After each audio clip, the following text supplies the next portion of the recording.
பிரியமானவர்களே, இயேசு கிறிஸ்துவின் நாமத்தில் உங்களுக்கு என் அன்பின் வாழ்த்துக்கள். எப்படி இருக்கிறீங்க? நல்லா இருக்கீங்களா? இந்த நாளிலும் நாம் எல்லாம் ஒன்றாக இணைந்து ஜெபிக்க கர்த்தர் இந்த வாய்ப்பை தந்திருக்கிறார். ஆண்டவருக்கு ஸ்தோத்திரம் செலுத்த கடமைப்பட்டிருக்கிறோம். இந்த நாள் கர்த்தருடைய நாள். காலையில் கர்த்தரை ஆராதிக்க ஆலயத்துக்கு போனீங்களா? ஆண்டவர் ஆராதிச்சிங்களா? சுவிசேஷம் அறிவிச்சிங்களா? நம்ம ஆண்டவரை பற்றி மற்றவங்களுக்கு அறிவித்து கிறிஸ்துவின் அன்பை வெளிப்படுத்தணும். தேவன் அதற்கு தான் இந்த நாட்களை நமக்கு தந்திருக்கிறார் என்பதை மறந்துடக்கூடாது. சரி, இந்த நாள் ஜெபிக்கலாம் நிகழ்ச்சிக்கு எல்லாரையும் அன்போடு வாழ்த்தி வரவேற்கிறேன். இந்த நாளில் சில முக்கியமான காரியங்களுக்காகலாம் ஜெபிக்க போகிறோம். சில காரியங்களை அறிந்து கொள்ள போகிறோம். முதலாவது ஒரு பாடல் பாடப் போகிறோம். அந்த பாடலுக்கு பிறகு சாட்சிகள். ஏன்னு சொன்னால் நிறைய பேர் புதுசாக பார்க்குறீங்க. கிறிஸ்தவர் அல்லாத குடும்பங்கள், சகோதர சகோதரிகள் யாரோ சொன்னதுனால நீங்கள் இந்த டிவிக்கு முன்னால் உட்காந்துருக்கிறீங்க, செல்ஃபோனில் பார்க்குறீங்க. எனக்கு ஒரு அற்புதம் நடக்கணும், சுகம் கிடைக்கணும்னு சொல்லி இயேசு உங்களை சுகமாக்க போகிறார், விடுதலை தரப்போகிறார், உங்களுடைய கண்ணீருக்கு பதில் தரப்போகிறார். நீங்கள் சோர்ந்து போகாதுங்க. முதல்ல உங்களுக்காக தான் ஜெபிக்க போகிறோம். உலகம் எங்கும் இருக்கிற கோடிக்கணக்கான பேர் இந்த ஜெபத்தில் இணைஞ்சிருக்கிறாங்க. அதனால தான் இந்த ஜெபத்திற்கு ஒரு விசேஷத்தை வல்லமைக்கு காரணம். பல திருச்சபை ஊழியர்களும் தேவ பிள்ளைகளும் பல நாட்டில் இருக்கிறவங்களும் ஒன்றிணைந்து ஜெபிக்கிறதுனால இந்த ஜெபத்திற்கு பெரிய ஒரு பலனை பார்க்க முடிகிறது, பதிலை பார்க்க முடிகிறது. அதனால் நீங்கள் என்ன தேவையோடு இருந்தாலும் சரி, இது உங்களுக்கு ஆரம்பத்தில் புரியாமல் கூட இருக்கலாம், என்னதோ சொல்கிறாங்க அப்படின்னு சொல்லி. இயேசு கிறிஸ்து என்கிற அற்புதமான ஒரு ஆண்டவர் உங்களை நேசிக்கிறார். அவர் மதங்களுக்கெல்லாம் அப்பாற்பட்டவர். அவர் கிறிஸ்தவர்களுக்குரிய கடவுள் அல்ல. இந்த உலகத்தில் நிறைய மதங்கள் இருக்கிறது. எல்லா தேசத்திலும் மதங்கள் இருக்கிறது. மதங்கள் மனிதனால் உருவாக்கப்பட்டவைகள், மத சடங்குகள், ஒழுங்குகள் எல்லாமே. ஆனால் கடவுள் அதற்கெல்லாம் அப்பாற்பட்டவர், எல்லாரையும் நேசிக்கிறவர், எல்லாருக்கும் அன்பு காட்டுகிறவர். இயேசு கிறிஸ்து என்ற அற்புதமான ஆண்டவர். நீங்கள் யார் இயேசுவேன்னு கூப்பிட்டாலும் அற்புதம் செய்வார். நீங்கள் என்ன மதம்லாம் பார்க்க மாட்டார். இவ்வளோ நாள் எங்கே போன அப்படிலாம் கேட்க மாட்டார். நீ மதம் மாறுவியா அப்படிலாம் இயேசு கேட்க மாட்டார். அதெல்லாம் இயேசுக்கு காரியம் கிடையாது. விசுவாசிக்கணும். அதுக்கு தான் சில சாட்சிகளை நீங்கள் பார்ப்பீங்க. இயேசு எப்படி இப்படிலாம் அற்புதம் செய்கிறார், எப்படி அவரிடத்தில் அற்புதம் பெற முடியும். முதல்ல சில சாட்சிகளை உங்களை காண்பிப்போம். அது மூலமாக அறிந்து கொண்டு நீங்களே ஜெபம் பண்ணி அற்புதம் பெற்றுக்கொள்ளலாம். நான் ஜெபிச்சா கூட இயேசு அற்புதம் செய்வார், நீங்கள் ஜெபிச்சால் அற்புதம் செய்வார். நீங்கள் என்ன மதம் அப்படிலாம் கேட்க மாட்டார். நீங்கள் விசுவாசத்தோட இயேசுவே எனக்கும் ஒரு அற்புதம் செய்யுங்கன்னு சொல்லி பாருங்கள், உடனே அற்புதம் நடக்கும். இன்றைக்கு உங்கள் வீட்டிலையே அற்புதம் பெறலாம். அற்புதம் பெறுவதற்கு நீ அது கொண்டு வா, இது கொண்டு வா, அங்கே வா, இங்கே இப்படியெல்லாம் இயேசு சொல்லவே மாட்டார். ஏனென்றால் அவர் எங்கும் வியாபித்திருக்கிறவர். இயேசுக்கு புண்ணிய ஸ்தலமே கிடையாது. இந்த மலைக்கு வா, கடற்கரைக்கு வா, 4 மாடிக்கு வா அப்படிலாம் சொல்ல மாட்டேன். இருக்கிற இடத்திலே அற்புதம் நடக்கும். உங்கள் வீட்டில் வந்து உங்களுக்கு அற்புதம் செய்வார். அதுதான் இயேசு. அதனால் இப்போ நீங்கள் இருக்கிற இடத்துலையே குடும்பமாக விசுவாசத்தோடு கவனிங்க. இந்த நிகழ்ச்சியை நீங்கள் நல்லா கவனித்து முதல்ல பார்த்தீங்கன்னா அந்த பாடலை கவனிங்க. பாடல் மூலமாக இயேசு உங்களோடு பேசுவார். சாட்சியை கவனிங்க, அதன் மூலமாக பேசுவார். ஜெப நேரத்தில் ஜெபிங்க. மற்ற பாஸ்டர்மார்கள், தேவ பிள்ளைகள் இதை நிறைய புதுசு ஆத்மாக்கள் பார்க்குறாங்க. அவங்களுக்காக நீங்கள் ஜெபிங்க. இயேசு அவங்களுக்கு அற்புதம் செய்யணும்னு மற்ற எல்லா தெய்வ பிள்ளைகளையும் இணைந்து ஜெபிக்கணும். உங்களுக்கான அற்புதத்துக்கு நீங்கள் என்ன காரியத்தில் அற்புதம் வேணும்னு டிசைட் பண்ணிக்கொள்ளுங்க. ஆரம்பத்திலேயே இன்றைக்கு இதுக்காக ஜெபிப்போம், இந்த காரியத்தில் ஒரு அற்புதம் நடக்கணும், இந்த வியாதியிலேருந்து சுகம் வேணும், இவங்களுக்கு அற்புதம் நடக்கணும், குடும்பத்தாருக்கு அப்படி குறிப்பாக நீங்கள் ஜெபிக்கணும். ஆஸ்பத்திரியில் வியாதியஸ்தரை வைத்து கொண்டு இருக்கலாம். நீங்கள் ஜெபிக்கும் போது சங்கம் அற்புதம் செய்வார். சரியா? எவனுடைய பாவங்கள் மன்னிக்கப்பட்டதோ அவன் பாக்கியவான், எவனுடைய அக்கிரமங்கள் மூடப்பட்டதோ அவன் பாக்கியவான், அவன்தான் ஆசீர்வதிக்கப்பட்டவன் என்று வேதம் சொல்லுகிறது. பாவ மன்னிப்பு உலகத்திலே மனிதர்கள் தேடி அலைகிற ஒரு காரியம். இந்த பாவ மன்னிப்பை கொடுப்பதற்கு அதிகாரம் பெற்ற ஒரே ஒருவர் இயேசு மாத்திரம்தான். பாவத்துக்கு பரிகாரம் என்கிற பெயரில் பண செலவு பண்ணுறாங்க, தான தர்மம் பண்ணுறாங்க, தங்களை வருத்தி கொண்டு தங்களை வேதனைப்படுத்தி நடக்கிறது, காயப்படுறது, என்னென்னவோ செய்கிறாங்க. அதனால் பாவ மன்னிப்பு வராது. தயவுசெய்து புரிந்து கொள்ளுங்க, யோசிங்க. நம்முடைய பாவத்துக்காக ஒரு பரிகாரம் செய்யப்படணும் அப்படின்னு தானே சொல்கிறாங்க. அதுக்கு தான் நிறைய செய்கிறாங்க. பாவத்துக்கு பரிகாரின்னு ஒருவர் இருக்கிறார், அவர் தான் இயேசு. அதாவது கடவுள் மனிதனாய் வந்து நம்முடைய பாவத்தை தன்மேல ஏற்றுக்கொண்டு நமக்காக சிலுவையிலே மரித்து இரத்தம் சிந்தி பாவ மன்னிப்பை உண்டாக்கினார். நம்முடைய பாவங்களை தன்மீது ஏற்றுக்கொண்டதுனால அவர்தான் பாவத்தை மன்னிக்க அதிகாரம் பெற்ற ஒரே ஒருவர். அதனால அந்த மன்னிப்பு உடைய உள்ளத்தில் வந்துட்டுன்னா ஒரு பெரிய சந்தோஷம். அதுதான் உண்மையான சந்தோஷம். வியாதி சுகமாகிறதெல்லாம் ஒரு முழுமையான சந்தோஷம் அல்ல. வியாதி சுகமாகும் போது ஒரு சந்தோஷம் வரும், உண்மைதான். ஒரு பிரச்சனை மாறும்போது ஒரு அற்புதம் நடக்கும், சந்தோஷம் ஒரு உண்மைதான். ஆனால் மெய்யான நிரந்தரமான சந்தோஷம் என்பது என் பாவத்தை எல்லாம் இயேசு மன்னித்து விட்டார், அவர் என் உள்ளத்தில் வாசம் பண்ணுகிறார், என்னோடு இருக்கிறார். அந்த சந்தோஷம் இருக்கு பாருங்க, இந்த ரட்சிப்பின் சந்தோஷம், பாவ மன்னிப்பின் சந்தோஷம், இதான் நிரந்தரமான சந்தோஷம். இதை நம்முடைய வாழ்க்கையில் பெற்றுக்கொள்ளணும். அதை தருகிறவர் இயேசு. சரி, இந்த நாளில் இந்த சாட்சிகளை நீங்கள் கேட்கும்போது உங்களுக்கு தெரிஞ்சிடும் இது எவ்வளோ முக்கியமானது என்பதை. இப்போ ஒரு 5 சாட்சிகளை நான் வாசிக்க போகிறேன். இது எல்லாமே அவர்கள் நம்மோட ஃபோனில் தொடர்பு கொண்டு இந்த சாட்சியை எழுதி அனுப்பினாங்க. அதன் பிறகு நம்முடைய ஊழியத்தில் உள்ளவங்க அவங்களோட ஃபோனில் பேசி இதெல்லாம் உண்மைதானா நடந்தது என்பதை தெளிவாக பேசி உறுதிப்படுத்தி கொண்ட பின்புதான் அந்த சாட்சி உங்களுக்கு வாசிக்கப்படுகிறது. அவங்களுடைய பெயர் மட்டும் சொல்கிறாங்க, அவங்களுடைய முழு முகவரி, ஃபோன் நம்பர் எல்லாமே எங்களிடத்தில் இருக்கிறது. அதனால் இந்த சாட்சி சொல்கிறவங்க நம்ம மத்தியில் தான் இருக்கிறாங்க, நம்ம ஊரில் தான், நம்ம பகுதியில் தான் இருக்கிறாங்க. சிலர் 4 மாவடிக்கு நேரடியாக கூட வருவாங்க. அதனால் இந்த சாட்சி சொன்னவங்களுடைய முழு விவரம் எங்களிடத்தில் இருக்கிறது. நிறைய சாட்சி வருகிறது, எல்லாத்தையும் சொல்ல நமக்கு டைம் போதவில்லை. அதனால் ஒவ்வொரு நிகழ்ச்சியில் ஒரு 5 சாட்சிகளை மாத்திரம் செலக்ட் பண்ணி உங்களுக்கு வாசிக்கிறோம். 2 சாட்சிகள் வீடியோவில் உங்களுக்கு காண்பிக்கிறோம். இன்றைக்கி அதை பார்க்க போகிறீங்க. முதல்ல இதை கவனிங்க. நீங்கள் எப்படி அற்புதம் பெற்றுக்கொள்ளலாம், எப்படி ஜெபிச்சு விடுதலை பெறலாம் என்பதை இதை வைத்து அறிந்து கொள்ள முடியும். சகோதரர் ஜான்சன் சுவாமிதாஸ், திருநெல்வேலியிலேருந்து சகோதரர் ஜான்சன் சுவாமிதாஸ், இவங்களுக்கு ஒரு பெரிய அற்புதம் நடந்திருக்குது. கேன்சர் சுகமாகுமாங்க, அது கேன்சர் மறைஞ்சிருமாங்க அப்படிலாம் நினைப்புக்கு கூட இல்லை. ஆண்டவர் அற்புதம் செய்கிறவர். கேன்சர் வியாதியை கூட மாற்ற அவராலே முடியும். அதற்கு இந்த சாட்சி பாருங்கள். எனக்கு வயது 74 ஆகிறது. கடந்த 2021 வருடம் நவம்பர் மாதத்தில் 1 வாரமாக எனக்கு யூரின் இரத்தமாக சென்றது. இதனால் மருத்துவமனைக்கு சென்று ஸ்கேன் எடுத்து பரிசோதித்து பார்த்தபோது உங்களுடைய சிறுநீரக பையில் கட்டி இருக்கிறது, உடனே அறுவை சிகிச்சை செய்து கட்டியை அகற்ற வேண்டும் என்று கூறி உடனே அறுவை சிகிச்சை மூலம் கட்டி அகற்றப்பட்டது. அந்த கட்டியை பரிசோதித்து பார்த்தபோது கேன்சர் 3வது ஸ்டேஜ் என்று ரிப்போர்ட் வந்தது. First stage, 2nd, 3rd, 4th அவ்வளோதான், அதுக்கு மேலே ஒன்றும் செய்ய முடியாதுன்னு மருத்துவம் சொல்லுகிறாரு. அதில் 3rd ஸ்டேஜ். கட்டியை அகற்றிய பின்னரும், கட்டி எடுத்துட்டாங்க, யூரின் ரத்தமாகத்தான் சென்றது, ஆனால் கேன்சர் முற்றிலும் மறையலை. இப்படிப்பட்ட சூழ்நிலையில் மாதந்தோறும் ஒரு மிஷினரியை தாங்குவேன் என்று பொருத்தனை செய்து ஜெபம் செய்தேன். மேலும் கடந்த 2022 வருடம் ஜனவரி மாதம் 16ஆம் தேதி 4 மாவடி தேவனுடைய கூடாரத்திற்கு வந்து அன்று நடைபெற்ற ஜெபிக்கலாமாக நிகழ்ச்சியில் கலந்து கொண்டு முடிவில் உங்களிடம் வந்து ஜெபித்துவிட்டு சென்றேன். ஜெபித்துவிட்டு சென்ற அன்று இரவே யூரின் இரத்தமாக செல்லாமல் நார்மலாக சென்றது. பாருங்கள், கேன்சர் கட்டியை எடுத்துட்டாங்க, அப்போ அந்த வியாதி முற்றிலும் மறையலை. அதனால் யூரின் தொடர்ந்து ரத்தமாகத்தான் போய்கொண்டிருந்தது. இதே மாதிரி ஜெபத்துக்கு அவங்க வந்திருக்கிறாங்க. என் மாதிரி கொஞ்சம் பெரும் வியாதியஸ்தரை நாங்கள் அனுமதித்து இந்த நிகழ்ச்சியில் உட்காந்து பார்ப்பாங்க. முடிஞ்ச பிறகு அவங்களுக்காக ஜெபிக்கிறது உண்டு. அந்த மாதிரி ஜெபிச்சிருக்கிறாங்க. அன்றைக்கு ஜெபிச்சுட்டு போன அன்றைக்கே சுகம், இரத்தமாக போன அந்த யூரினில் ஒரு மாற்றம் வந்துவிட்டது. சில நாட்கள் கழித்து மருத்துவமனைக்கு சென்று பரிசோதித்து பார்த்தபோது கேன்சருக்கான எந்த அறிகுறியும் இல்லை என்று ரிப்போர்ட் வந்தது. தொடர்ந்து 3 மாதத்திற்கு ஒரு முறை என்று 6 முறை பரிசோதனை செய்து பார்த்ததில் கேன்சர் இல்லை என்று ரிப்போர்ட் வந்தது.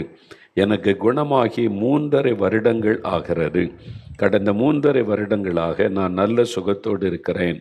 ஜெபத்தை கேட்டு எனக்கு இருந்த கேன்சர் வியாதி குணமாக்கி என் ஜீவனை பாதுகாத்த அற்புதர் இயேசுவுக்கே மகிமை செலுத்துகிறேன். கேன்சர் வியாதியையும் அவர் குணமாக்க முடியும். உண்மையில் இந்த அற்புதத்தை நீங்கள் பார்க்க முடியும். நான் அமெரிக்கா சென்றிருந்த சமயம் அங்கும் கேன்சர்லேருந்து சுகம் பெற்று வந்து சாட்சி சொன்னாங்க. ஆந்திராவில் மீட்டிங் உபவாச ஜெபத்திற்கு போயிருந்த போதும் கேன்சர் மறைந்து சுகம் பெற்று வந்து சாட்சி கொடுத்தாங்க. எங்கும் ஆண்டவர் இன்றைக்கு பலமாக தன் வல்லமை வெளிப்படுத்துகிறார். நீங்கள் கேன்சரில் பாதிக்கப்பட்டிருக்கலாம். அது ஒருவேளை any type of cancer, bone cancer, blood cancer, breast cancer அல்லது ஸ்டமக்கில் எந்த பகுதியில் கேன்சர் நோய் தாக்கி இருந்தாலும் இன்றைக்கு அந்த இடத்துல கை வைத்து நீங்கள் ஜெபிக்கிறீங்க. இயேசுவே என்னையும் தொடும், இந்த வியாதி என் சரீரத்தை விட்டு விலகணும், நீங்கள் அற்புதம் செய்யுங்கன்னு ஜெபிங்க. இயேசு இன்றைக்கு உங்களுக்கு அற்புதம் செய்ய போகிறார். ஒருவேளை சின்ன குழந்தைகள் கூட கேன்சரில் பாதிக்கப்படுறாங்க. ரொம்ப மனதை உடைக்கிற ஒரு விஷயம். ஒரு சின்ன குழந்தை கொண்டு வந்தால் 2 கண்களிலும் கேன்சர்னு சொல்கிறாங்க. என்னன்னே விளங்கி கொள்ள முடியல. கடைசி காலம் கொடிய நோய்கள், ரொம்ப பாரம்தான் அதிகமாகிறது. உங்கள் குழந்தை மேலே கை வைத்து நீங்கள் ஜெபிங்க, இயேசு சுகம் தருவார். சகோதரர் மகாராஜன் தூத்துக்குடியிலேருந்து ஒரு சகோதரர், எங்களுக்கு திருமணமாகி 6.5 வருடமாக குழந்தை இல்லாமல் இருந்தது. இதனால் மருத்துவமனைக்கு சென்று அநேக சிகிச்சைகளை மேற்கொண்டும் ஏராளமான பணம் செலவு செய்தும் எந்த பலனும் இல்லாதிருந்தது. எங்களுக்கு குழந்தை இல்லாததினால் எங்கள் ஊரில் உள்ளவர்கள் கேலியாகவும் கடினமாகவும் பேச ஆரம்பித்தார்கள். இதனால் நானும் என் மனைவியும் மனதளவில் அதிகமாய் பாதிக்கப்பட்டோம். ஆகையால் எந்த நிகழ்ச்சிக்கும் நான் செல்ல மாட்டேன். ஒவ்வொரு வருடமும் குழந்தைக்காக காத்திருந்த ஏமாற்றத்தை சந்தித்து கொண்டு வந்தோம். இந்த குழந்தை இல்லைன்றதே அவங்களுக்கு ஒரு வருத்தம். ஆனால் சுற்றில் இருக்கிறவங்க பேசுகிற வார்த்தைக்கு தயவு செய்து, குழந்தை இல்லைன்னு ஒரு தம்பதி இருந்தால் அவங்கள அது உற்சாகப்படுத்துங்க. அவங்கள பற்றி பரிகாசமாக பேசுகிறது, கேள்வி கேட்குறது, தயவுசெய்து அந்த பாவத்தை செய்யாது. அது ஒரு பாவம். ஒரு ஆத்மாவை நீங்கள் காயப்படுத்துவது ஒரு பயங்கரமான பாவம், சாபமாய் மாறிவிடும். தயவு செய்து குழந்தை இல்லாதவங்களை அதை வச்சு பேசுவது, கேள்வி கேட்பது, அந்த தவறை நீங்கள் செய்யக்கூடாது. கர்த்தருடைய பிள்ளைகள் அப்படி யாராவது சோகத்தோடு நீங்கள் போய் ஆறுதல் படுத்துங்க. உங்கள் வீட்டுக்கு நான் வரேன், எங்கள் வீட்டு ஃபங்க்ஷனுக்கு நீங்கள் வாங்க நீ கூப்பிட்டு அவங்கள முன்னால் நிறுத்துங்க. ஏசு அதை பார்த்து உங்களை ஆசீர்வதிப்பா. அவங்கள முன்னால் நிறுத்தக்கூடாது, இந்த ஃபங்க்ஷனில் கலந்து கொள்ளக்கூடாதுன்னு ஒதுக்குறாங்கல்ல. கர்த்தருடைய பிள்ளைகள் அவங்கள முன்னால் நிறுத்துங்க, கூப்பிடுங்க, அவங்கள உற்சாகப்படுத்துங்க. ஆண்டவர் எனி டைம் அந்த ஆசீர்வாதத்தை தர முடியுமே. அதனால் குழந்தை இல்லை அப்படின்றதுனாலையும் பாருங்கள் ஒருத்தரை நம்ம காயப்படுத்திடக்கூடாது. அதனால் இந்த மாதிரி உள்ளவங்களை துக்கப்படுத்தாதபடி கவனமாக இருங்க. இவங்களுக்கு ரொம்ப கஷ்டம். இதனால் கடந்த 2024 வருடத்திலிருந்து தொடர்ச்சியாக செய்து வந்த சிகிச்சைகளை நிறுத்திவிட்டு விசுவாசத்தோடு ஜெபிக்க ஆரம்பித்தோம். ஒரு குழந்தைக்காக சிகிச்சை எடுப்பது தப்பு கிடையாது. அதனால் மருத்துவரை பார்க்குற சிகிச்சை எடுக்கிறன்னு அது பாவெல்லாம் கிடையாது, நீங்கள் செய்யலாம். ஆனால் இயேசு என்ன தான் நம்ம சிகிச்சை எடுத்தாலும் ஆசீர்வாதம் தருகிறவர் கர்த்தர், அதை மட்டும் விசுவாசிங்க. என்ன தான் மருத்துவர்கள் நமக்கு உதவி செய்தாலும் அவங்க மருத்துவம் செய்வாங்க, சுகம் கொடுக்கிறவர் கர்த்தர் என்பதை மட்டும் விசுவாசிங்க. இது மாதிரி ஒவ்வொரு வாரமும் ஒளிபரப்பாகும் ஜெபிக்கலமாக நேரலை நிகழ்ச்சியை தவறாமல் பார்த்து நானும் என் மனைவியும் ஜெபித்து கொண்டு வந்தோம். அதில் வரும் சாட்சிகள் எங்கள் விசுவாசத்தை அதிகமாய் பலப்படுத்தியது. இதனால் நானும் என் மனைவியும் தினந்தோறும் குடும்ப ஜெபத்திலும் விசுவாசத்தோடு ஜெபித்து கொண்டு வந்தோம். குடும்பமாக பார்த்தீங்களா ஜெபிச்சாங்க. குழந்தை இல்லையே, நம்ம ஏன் ஜெபிக்கணும்னு இருக்கலை, ஜெபிக்கணும். சோர்ந்து போய் ஜெபத்தை விட்டுட்டிங்கன்னா ஆசீர்வாதம் எப்படி வரும்? அதனால் யார் என்ன சொல்லட்டும், நாங்கள் ஜெபிப்போம், இயேசுவை விசுவாசிக்கிறோம், இன்னும் விசுவாசிப்போன்னு விசுவாசத்தை விடாமல் ஜெபிக்கணும். குடும்பமாக ஜெபிச்சிருக்காங்க, சேர்ந்து ஜெபிச்சிருக்காங்க. பாருங்கள், ஜெபத்தை கேட்ட ஆண்டவர் 2024 வருடம் டிசம்பர் 25 என் மனைவி கருத்தரிக்க கிருபை செய்தார். கடந்த ஜூலை 31 ஒரு அழகான பெண் குழந்தையை ஆண்டவராகிய இயேசு கிறிஸ்து எங்களுக்கு கொடுத்து எங்கள் துக்கத்தை சந்தோஷமாய் மாற்றினார். இப்பொழுது எங்கள் மகிழ்ச்சிக்கு அளவே இல்லை. ஜெபத்தை கேட்டு 6.5 வருடமாக குழந்தை இல்லாதிருந்த எங்களுக்கு குழந்தையை தந்த ஆசீர்வாதத்தை இயேசுவுக்கு ஸ்தோத்திரம். சரிங்களா? அவங்க சோர்ந்து போகாமல் தொடர்ந்து ஜெபிச்சாங்க. மற்றவங்க என்ன வேணாலும் பேசிட்டு போகட்டும், அவங்கள மன்னிச்சிருங்க, அவளை பற்றி வருத்தப்படாதுங்க, அவங்கள சபிக்காதுங்க. ஆண்டவர் எங்களை அவமானமாக பேசுகிறாங்க, அவங்கள ஆசீர்வதிங்கன்னு ஜெபிச்சுட்டு நீங்கள் விசுவாசத்தோடு ஜெபித்து கொண்டே இருங்க. ஆண்டவர் அற்புதம் செய்வார். உங்களுக்கு இன்றைக்கு கற்பத்தின் ஆசீர்வாதத்தை கட்டளையிடுவார். தொடர்ந்து ஜெபிக்கணும், விடாமல் ஜெபிக்கணும், அதான் முக்கியம். அடுத்து சகோதரி வள்ளி, ராமநாதபுரம் சகோதரி வள்ளி, ஒரு பெரிய அற்புதம் நடந்திருக்கு பாருங்க. என்னுடைய அக்கா மகளுக்கு கடந்த ஜூன் மாதத்தில் திடீரென்று இடுப்பு மற்றும் வயிற்று பகுதியில் அதிகமாக வலி ஏற்பட்டது. இதனால் மருத்துவமனைக்கு சென்று ஸ்கேன் எடுத்து பரிசோதித்து பார்த்ததில் சிறுநீரகத்தில் பெரிய அளவில் கல் இருப்பதாக மருத்துவர்கள் கண்டுபிடித்து கூறினர். இதற்காக மருந்து மாத்திரைகளை என்னுடைய அக்கா மகள் சாப்பிட்டு கொண்டு வந்தாள். ஆனாலும் தினமும் அதிகமாக வயிறு மற்றும் இடுப்பு பகுதியில் வலி இருந்து கொண்டே இருக்கும். அடிக்கடி வாந்தி வரும், எப்பொழுதும் தலைவலி இருக்கும். இப்படி இந்த பிரச்சனையினால் அவள் மிகவும் அவதிப்பட்டு வந்தாள். இப்படிப்பட்ட சூழ்நிலையில் நான் 4 மாவடியில் உள்ள 24 மணி நேர ஜெப மையத்திற்கு தொலைபேசி மூலம் தொடர்பு கொண்டு என்னுடைய அக்கா மகளுக்காக ஜெபிக்க கேட்டுக்கொண்டேன். அந்த ஊழியரும் மிகுந்த பாரத்தோடு ஜெபம் செய்தார். ஜெபித்த சில நாட்களில் தானாகவே கல் வெளியேறிவிட்டது. இப்பொழுது என்னுடைய அக்கா மகள் நல்ல சுகத்தோடு இருக்கிறாள். ஜெபத்தை கேட்டு என்னுடைய அக்கா மகளின் சிறுநீரகத்தில் இந்த கல்லை தானாகவே வெளியேற செய்து அற்புதம் செய்த இயேசுவுக்கே மகிமை உண்டாவதாக. பார்த்தீங்களா, அக்கா மகளுக்காக இவங்க பாரம் எடுத்தாங்க. அதனால தான் உங்கள் குடும்பத்தில் ஒருத்தருக்கு சுகம் வேணும்னா அந்த குடும்பத்தாரில் ஒருவர் பாரம் எடுக்கணும். அந்த பொறுப்பு எடுத்து நான் உங்களுக்காக ஜெபிக்கிற ஆண்டவரே அப்படி ஜெபிக்கணும். அது ரொம்ப முக்கியம். அவங்க அப்படி ஜெபித்ததுனால பாருங்களேன், பெரிய அற்புதம். 24 மணி நேரம் ஜெப மையம் இருக்கிறது. நம்ம 4 மாவடியில், சென்னையில், பெங்களூரில், இப்போ ராஞ்சிப்பட்டணம் வட இந்தியாவிலையும் 24 மணி நேரம் ஜெப மையத்தை ஏற்படுத்தி இருக்கிறோம். ஒவ்வொரு நாளும் ஆயிரக்கணக்கான பேர் தொடர்பு கொள்கிறாங்க. எவ்ரிடே ஆயிரக்கணக்கான பேர் தொலைபேசியில் தொடர்பு கொண்டு ஜெபிக்கிறாங்க. நடுஇரவில், அதிகாலையில், எனி டைம் நீங்கள் கூப்பிடலாம். தெய்வ பிள்ளைகள் இரவும் பகலும் ஜெபிக்க ஆயத்தமாக இருப்பாங்க. அதில் அந்த ஸ்க்ரீனில் போடுவாங்க பாருங்கள், தமிழில் பேசி ஜெபிக்கன்னா அதுக்கு ஒரு ஃபோன் நம்பர் இருக்குது. எனக்கு தமிழ் தெரியாதுங்க, ஆங்கிலத்தில் தான் பேச முடியும், ஒன்லி ஐ கேன் ஸ்பீக் அல்லது அண்டர்ஸ்டாண்ட் இன் இங்கிலீஷ் அப்படின்னா அதுக்கான ஃபோன் நம்பர் இருக்கிறாரு. அப்புறம் தெலுங்கு, கன்னடம், ஹிந்தி மொழிகளில் எனி லாங்குவேஜ் அந்தந்த மொழிகளை அந்த ஃபோன் பண்ணிங்கன்னா உங்கள் லாங்குவேஜ்லேயே உங்களோட பேசி அவங்க ஜெபம் செய்வாங்க. 24 மணி நேரம் ஆயத்தமாக இருக்கிறாங்க. இப்போ ஆயிரக்கணக்கான பேர் ஒவ்வொரு நாளும் தொடர்பு கொள்கிறாங்க.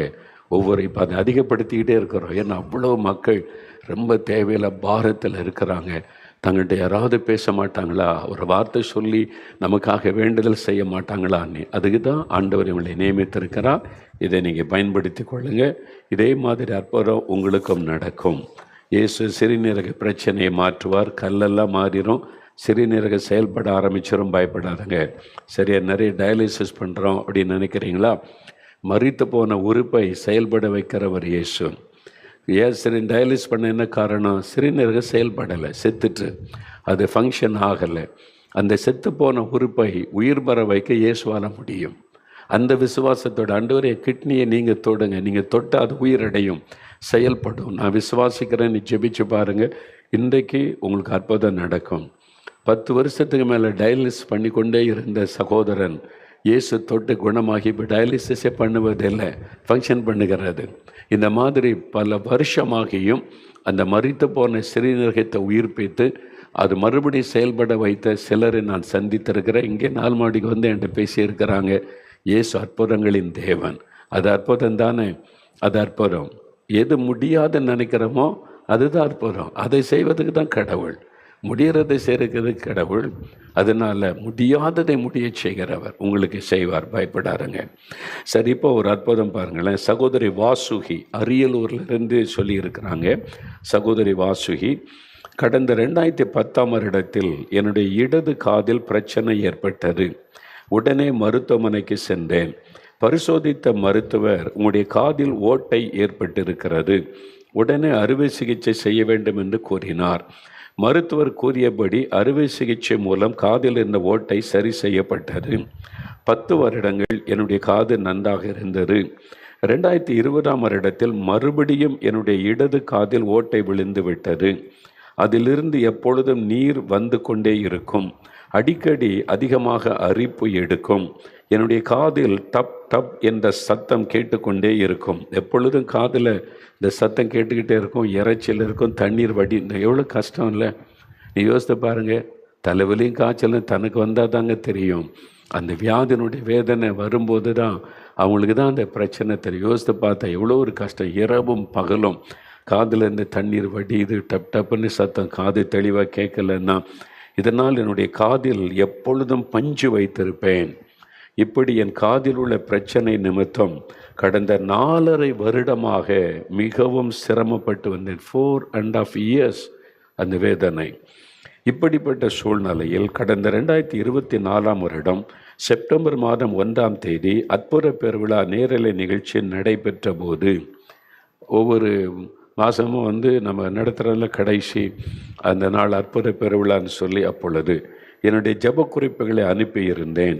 நீங்களும் அதற்காக ஜெபித்து பதில் கடிதம் அனுப்பியிருந்தீர்கள். அதில் மார்க் 1ஆம் அதிகாரம் 40 முதல் 42 வசனங்களை மேற்கோள் காட்டி பதில் கடிதம் எழுதப்பட்டிருந்தது. நீங்கள் எங்களுக்கு ஜெப குறிப்பு அனுப்புனா உங்களுடைய ஃபுல் அட்ரஸ் அனுப்பணும். அப்போ தான் நாங்கள் அனுப்புகிற பதில் உங்களுக்கு கிடைக்கும். சிலர் அரைகுறையாக பேர், ஊரை மட்டும் அனுப்பிடுறாங்க. தெரு இருக்கணும், நம்பர் இருக்கணும், பின்கோட் நம்பர் இருக்கணும், உங்களுடைய டிஸ்ட்ரிக்ட்டு, அதெல்லாம் இருந்தால் நாங்கள் பதில் அனுப்பும்போது உங்களுக்கு கிடைக்கும். அதில் ஆண்டவர் கொடுக்கிற வேத வசனத்தை நாங்கள் அனுப்புவோம்.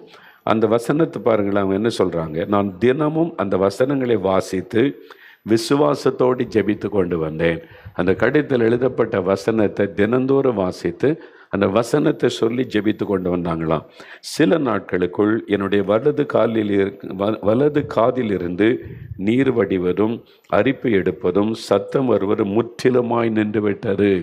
பார்த்தீங்களா? அவங்க வசனத்தை சொல்லி அவங்களே ஜெபிச்சாங்க. உங்களை ஜெபத்தில் வழி நடத்துறதுக்கு தான் நாங்கள் சுகம் தர முடியாது. மோகன்லால் சசில் சுகமாக்க முடியுமா? தலைவலியை கூட என்னால் குணமாக்க முடியாது. நீங்கள் சுகம் பெறுகிற வழியை சொல்லி தருவோம். இயேசுவிடமிருந்து எப்படி சுகம் பெறுவது, விடுதலை பெறுவது, அதை நீங்கள் செய்ய ஆரம்பிச்சிங்கன்னா உங்களுக்கு அற்புதம் நடக்கும். அற்புதம் செய்கிறவர் இயேசு தான். அவரை தான் நீங்கள் பார்க்க வேண்டும். மனிதர்கள் வருவாங்க போவாங்க. எத்தனையோ ஊழியர்கள் எழும்பினாங்க. எவ்வளோ வல்லமையாக பயன்படுத்தினா தெரியுமா ஆண்டவர்? ஒரு வயசானவனா அவனுடைய ஓட்ட முடியும். அடுத்த ஊழியர்கள் வந்து போய் கொண்டிருப்பாங்க. இயேசு ஒருவர் தான் நிரந்தரமானவர், மாறாதவர். அவரை தான் நீங்கள் பிடித்து கொள்ளணும். அவரை நோக்கி தான் நீங்கள் ஜெபிக்கணும். பார்த்தீங்களா? உடனே அற்புத சுகம். இப்போ என்ன சொல்கிறாங்க? இப்பொழுது எனக்கு எந்த பிரச்சனையும் இல்லை, காதில் நல்ல சுகத்தோடு இருக்கிறேன். ஜெபத்தை கேட்டு என் காதில் இருந்த ஓட்டையை அற்புதமாய் மறைய செய்து பரிபூர்ண சுகத்தை எனக்கு தந்த இயேசுவுக்கு ஸ்தோத்திரம். வாசுகி என்கிற சகோதரி அரியலூர்லேருந்து இந்த சாட்சி சொல்லி இருக்கிறாங்க பாருங்கள். அடுத்து இன்னொரு சாட்சி பாருங்கள். சகோதரி ஜெனிலா கருங்கல், கன்னியாகுமரி மாவட்டத்தில் கருங்கல்னு ஒரு இடம் இருக்குது. அங்கேருந்து ஜெனிலா என்கிற ஒரு மகள் எழுதியிருக்கிறாங்க. நான் 6 மாத கர்ப்பிணியாக இருந்தபோது அந்த மாத பரிசோதனைக்காக மருத்துவமனைக்கு சென்றேன். ஸ்கேன் எடுத்து பரிசோதித்து பார்த்த மருத்துவர், உங்கள் வயிற்றில் உள்ள குழந்தையின் முதுகு தண்டுவடத்தில் பாதிப்பு இருக்கிறது. ஸ்பைனல் கார்டில், கர்ப்பத்தில் இருக்கிற குழந்தையினுடைய ஸ்பைனல் கார்டில் பாதிப்பு. இப்படியே குழந்தை பிறந்தால் முதுகு வளைந்து இருக்கும், குழந்தையால் நடக்க முடியாது. அதனால் இப்பொழுதே அபார்ஷன் செய்து விடுங்கள் என்று கூறினார்கள். மருத்துவர்களுக்கு தான் தெரியும் கர்ப்பத்தில் இருக்கிற குழந்தை ஆரோக்கியமாக இருக்குதா, எல்லா உறுப்பு சரியாக ஃபங்க்ஷன் ஆகுதா, அதெல்லாம் அவங்களுக்கு தெரியும். அதுக்கு தான் அவங்க படிச்சிருக்கிறாங்க, கரெக்டாக சொல்லுவாங்க, தப்புலாம் சொல்ல மாட்டாங்க. அவங்க டாக்டர்ஸ் ரொம்ப கவனமாக தான் இருப்பாங்க. அதனால் அவங்க தப்பாலாம் சொல்கிறதுக்கு வாய்ப்பு கிடையாது. உண்மை நிலைமை சொல்கிறாங்க. இதான் நிலைமை. குழந்தையுடைய முதுகு ஸ்தண்டில் பாதிப்பு. குழந்தை பிறந்தால் இது ஊனமுள்ள குழந்தையாக தான் இருக்கும், பாதிக்கப்பட்டிருக்கும். உங்களுக்கு கஷ்டம் வளர்க்குறது பிறகெல்லாம். அதனால் அபார்ஷன் பண்ணிடுங்க. அது மாதிரி சொல்லுவது வழக்கம். அது மாதிரி குழந்தை கர்ப்பத்தில் ரொம்ப பாதிச்சிருக்குது, இது நல்ல ஒரு குழந்தையாக இருக்காதுன்னு டாக்டர்ஸ் ஆலோசனை கொடுப்பாங்க. அப்போது மறுபடியும் ஸ்கேன் எடுத்து பரிசோதித்து பார்த்த போதும் அதே ரிப்போர்ட் தான். திரும்ப 2வது செகண்ட் ஒப்பீனியன் அதையும் பார்த்துருக்குறேன். அப்பவும் இதே தான் ரிப்போர்ட் வந்திருக்கு. அப்போ கன்ஃபார்ம் ஆகிட்டு குழந்தை பாதிச்சிருக்குன்னு.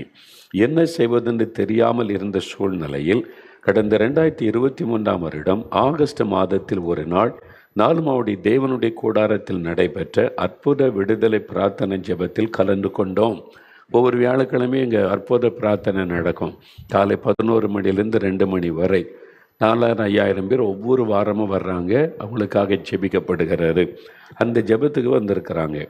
அந்த ஜெபத்தில் சகோதரி ஆஸ்லி அவர்கள் தேவ செய்தி அழைத்து ஜெபம் செய்தார்கள். கூட்டம் முடிந்த பிறகு அவர்களிடம் சென்று என் பிரச்சனை கூறி ஜெபிக்க கேட்டுக்கொண்டேன். அவர்களும் அபாஷன் செய்ய வேண்டாம், விசுவாசத்தோடு ஜெபியுங்கள், தேவனால் கூடாத காரியம் ஒன்றுமில்லை, ஆண்டவர் நிச்சயம் அற்புதம் செய்வார் என்று கூறி ஜெபித்தார்கள். நாங்களும் அபாஷன் செய்யக்கூடாது என்று முடிவு செய்து விசுவாசத்தோடு ஜெபித்து விட்டு வந்தோம். ஜெபித்து விட்டு சென்ற மறுநாளே மற்றொரு மருத்துவமனைக்கு சென்று ஸ்கேன் எடுத்து பரிசோதித்து பார்த்ததில் முன்பு எடுத்த ரிப்போர்ட்டிற்கும் இப்பொழுது எடுத்த ரிப்போர்ட்டிற்கும் அநேக வித்தியாசங்கள் இருந்தது. ரிப்போர்ட்டை பார்த்த மருத்துவர் அபாஷன் செய்ய வேண்டாம் என்று கூறிவிட்டார். ஒரே நாளில் ஜெபத்துக்கு அடுத்த நாள் அற்புதம் பாருங்கள். அப்போ ஜெபித்த உடனே அற்புதம் நடந்து விட்டார். அடுத்த நாள் ரிப்போர்ட்டு வேறு மாதிரி இருக்குது. டாக்டர்ஸை குழம்பிடுவாங்க, இந்த ரிப்போர்ட் இப்படி இருக்குது, இந்த ரிப்போர்ட் இப்படி இருக்குது. அதுதான் இயேசு. அதனால் ஜெபம் அற்புத மாற்றத்தை உண்டாக்கும். கடந்த 2024 வருடம் நவம்பர் மாதத்தில் எந்த குறையும் இல்லாமல் ஒரு அழகான ஆண் குழந்தையை தேவன் எங்களுக்கு கொடுத்தார். இப்பொழுது என்னுடைய மகனுக்கு 1.5 வயதாகிறது. நன்றாக நடக்கிறான், நல்ல சுகத்தோடு இருக்கிறான். ஜெபத்தை கேட்டு வயிற்றில் இருந்த குழந்தையின் குறைபாட்டை நீக்கி பூரண சுகத்தோடு பிறக்க செய்த இயேசுவுக்கு கோடான கோடி ஸ்தோத்திரம். இன்றைக்கி நீங்கள் கூட ஒரு வேளை கர்ப்பத்தில் இருக்கிற குழந்தைக்கு ஒரு பாதிப்பு, ஒரு குறைபாடுன்னு கண்டுபிடிச்சு சொன்னதுனால துக்கத்தோடு இருக்கிறீங்களா? நீங்கள் அந்த வயிற்றில் கை வைத்து, இயேசுவே இது நீங்கள் கொடுத்த குழந்தை, உங்களால் தான் குழந்தையை உருவாக்க முடியும், நான் அதை விசுவாசிக்கிறேன். இந்த குழந்தைக்கு நல்ல ஆரோக்கியத்தோட பூரண சுகத்தோட இந்த குழந்தை பிறக்கணும். நான் உமக்காக அந்த குழந்தையை வளர்ப்பேன், உமக்கு சாட்சியாக உமக்கு பிரியமாக வளர்ப்பேன். அதுக்கு ஆரோக்கியமான இந்த குழந்தையா எனக்கு ஆரோக்கியமாக தரணும்னு நீங்கள் விசுவாசத்தோடு கணவனை மனைவி ஒரு மனப்பட்டு ஜெபிங்க. குடும்பத்தார் அவங்களுக்கு ஒரு மனப்பட்டு ஜெபம் செய்யுங்க. அற்புதத்தை நீங்கள் காண்பீங்க. சரியா? சரி, அடுத்து 2 சாட்சிகளை வீடியோவில் நீங்கள் பார்க்க போகிறீங்க. 2 ஆச்சரியமான காரியம். நான் இந்த சாட்சியை பார்த்துட்டு என்னுடைய கண்களில் கண்ணீரோடு ஆண்டவரை துதித்தேன். இயேசு எவ்வளோ அற்புதமானவர். இந்த சாட்சியை நீங்கள் பார்க்கும்போது ஒன்று அறிந்து கொள்ளுங்கள். உலகம் எங்கும் இருந்து தெய்வ பிள்ளைகள் கோடிக்கணக்கான பேர் இணைந்து ஜெபிக்கிறோம். இந்த ஜெபத்தில் பல லட்சம் குடும்பங்கள் இணைந்திருக்கிறீங்க. நம்ம கோடிக்கு மேலே நம்ம இணைந்திருக்கிறோம். இப்படி இணைந்து நம்ம ஜெபிக்கிறோம்ல, இந்த ஜெபத்தினால என்னங்க? இந்த சாட்சிகள் தான் ஆதாரம். நம்ம ஜெபம் எவ்வளோ பெரிய காரியத்தை செய்கிறது என்பதற்கு. நம்ம ஜெபிக்கிறோம்ல, பாவத்துக்கு மதுபானத்துக்கு அடிமைப்பட்டவங்க ரட்சிக்கப்படணும்னு அந்த ஜெபத்துக்கு ஆண்டவர் பதில் தருகிறார். ஜனங்களுடைய மனக்கண் திறக்கப்படணும், மெய்யான ரட்சகரை அறிந்து மக்கள் சந்தோஷம் சமாதானத்தை பெறணும்னு ஜெபிக்கிறோம்ல, அதுக்கு ஆண்டவர் பதில் தருகிறார். அது ஒரு பானை சோற்றுக்கு ஒரு சோறு தான் பதம், அப்படிதானே சொல்லுவீங்க. இன்றைக்கி ஒவ்வொரு வாரமும் நாங்கள் ஒவ்வொரு பதத்தை காண்பித்து கொண்டே இருக்கிறோம். ஒவ்வொரு வாரமும் இதே மாதிரி ஒரு சாட்சி அல்ல, இது வரைக்கும் ஆயிரக்கணக்கான சாட்சிகள் உங்களுக்கு சொல்லப்பட்டு இருக்கிறது. இன்றைக்கி 2 சாட்சியை பார்க்க போகிறீங்க. நல்ல கவனிங்க, தயவுசெய்து இந்த கூர்ந்து கவனித்து அவங்க என்ன சொல்கிறாங்க, அவங்க அனுபவத்தை சொல்கிறாங்க. நான் இந்த 2 சாட்சி சொன்னவங்களே நான் நேரில் பார்த்ததே கிடையாது. அவங்கள தெரியப்படுத்தினாங்க. நம்ம டீம் ஆட்கள் போய் நேரில் உட்காந்து அதை வீடியோ எடுத்துருக்கிறாங்க. அவங்க எல்லாம் இப்போவும் இருக்கிறாங்க. இவங்க காசு கொடுத்து விளம்பரத்துக்காக பேசுகிறவங்க கிடையாது. அதனால் அறிந்துவேன், இயேசுக்காக தான் பெற்றுக்கொண்ட அனுபவத்தை அப்படியே சொல்கிறவங்க. ஒருவேளை நீங்கள் கேஸ் போட்டிங்கன்னா கோர்ட்டில் கூட அவங்க சொல்லுவாங்க, ரெடியாக இருக்கிறாங்க. அவங்க சொன்னதை நாங்கள் அப்படியே போட்டால் நீங்கள் அதிர்ந்துருவீங்க. நாங்கள் நிறைய அதெல்லாம் வேண்டாங்க, நீங்கள் உங்களை அனுபவத்தை இதை மட்டும் சொல்லுங்கன்னு சொல்லி தான் அவங்க சொல்ல எங்கே வேணாலும் சொல்கிறாங்க. இந்த மாதிரி எங்கள் வாழ்க்கை எப்படி ஒரு ஆண்டவரை பார்த்ததில்லைன்னு சொல்கிறாங்க. அந்த மாதிரி அவங்க ரெடியாக இருக்கிறாங்க. எந்த கோர்ட்டில் கொண்டு போய் நிறுத்தினாலும் சொல்கிறதுக்கு ரெடியாக இருக்கிறாங்க. அந்த மாதிரி சாட்சியை நீங்கள் பார்க்க போகிறீங்க.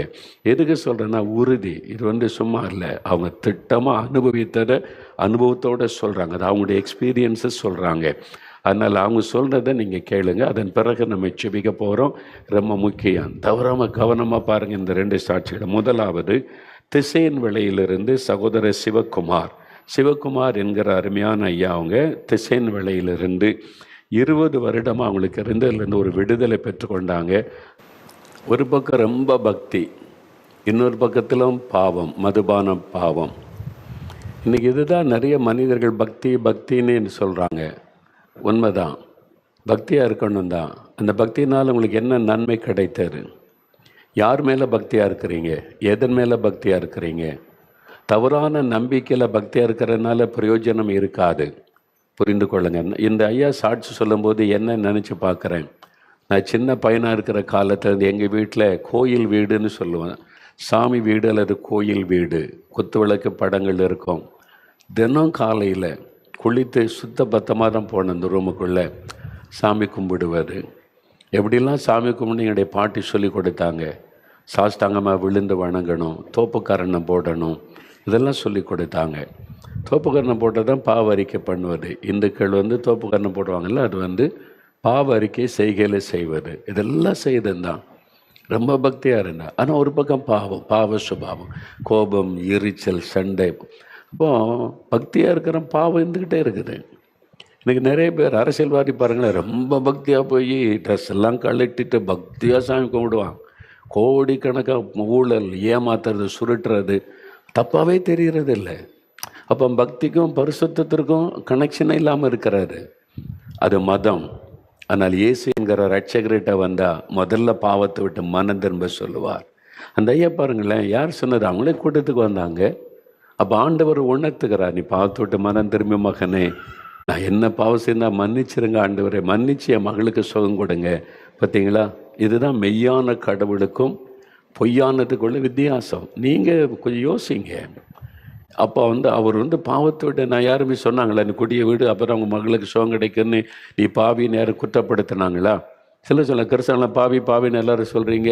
எல்லோரும் எங்கே சொல்கிறோம்? பாவத்தை பாவன்னு சொல்லுவோம், உண்மைதான். ஆனால் இந்த ஐயாட்டு யார் சொன்னார்? யாராவது போய் நீ பாவி அழிஞ்சு போன்னு சொன்னாங்களா? இல்லையா. கூட்டத்துக்கு வந்தாங்க. ஆண்டவர் உணர்த்தினார். தன் பாவத்தை உணர்ந்து மனம் திரும்பின உடனே 20 வருஷம் குடியில் இந்த விடுதலை கொடுத்துட்டார்ல இயேசு. எங்கேயும் போகலை, மருந்து மாத்திரை சாப்பிடல, எங்கேயும் ஹோமுக்கு போகலை, ஒரே நாள் ஜெபத்தில் விடுதலை. அதனால தான் இயேசு கிறிஸ்து விடுதலையாக்கினால் மெய்யாகவே விடுதலை ஆவீர்கள் என்று வேத வசனம். இதைத்தான் நாங்கள் சொல்லுகிறோம். உங்களுக்கு விடுதலை ஐயா, பாவத்திலிருந்து சாபத்திலிருந்து விடுதலை ஐயா உங்களுக்கு. பாருங்கள், உடனே விடுதலை. இப்போ மதுபான கடை பக்கத்தில் போனாலும் குடிக்கணும் சிந்தை வரலை. மகளுக்கு சுகம், இலவசமான சுகம். 10 ஆஸ்பத்திரிக்கு போய் செலவு பண்ணாங்க, சுகம் கிடைக்கல.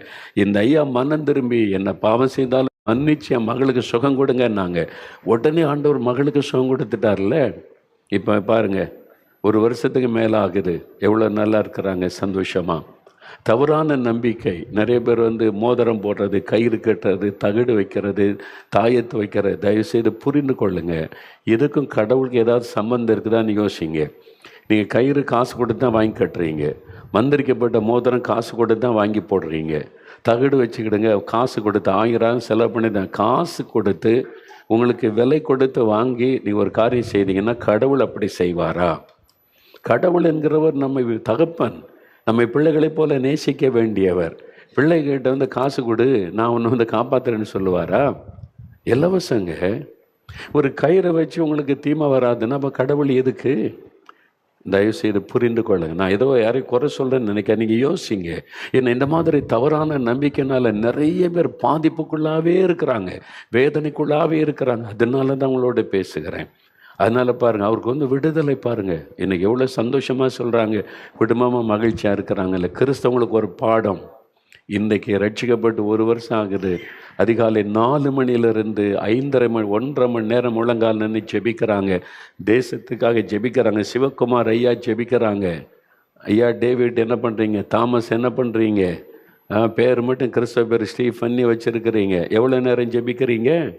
விதண்டாவாதம் பேசுகிறோம்ல, அரசியல் பண்ணல. சர்ச்சுக்குள்ளே போய் முழங்கால் நின்று 1/2 மணி நேரமாக ஜெபிக்கிறோமா?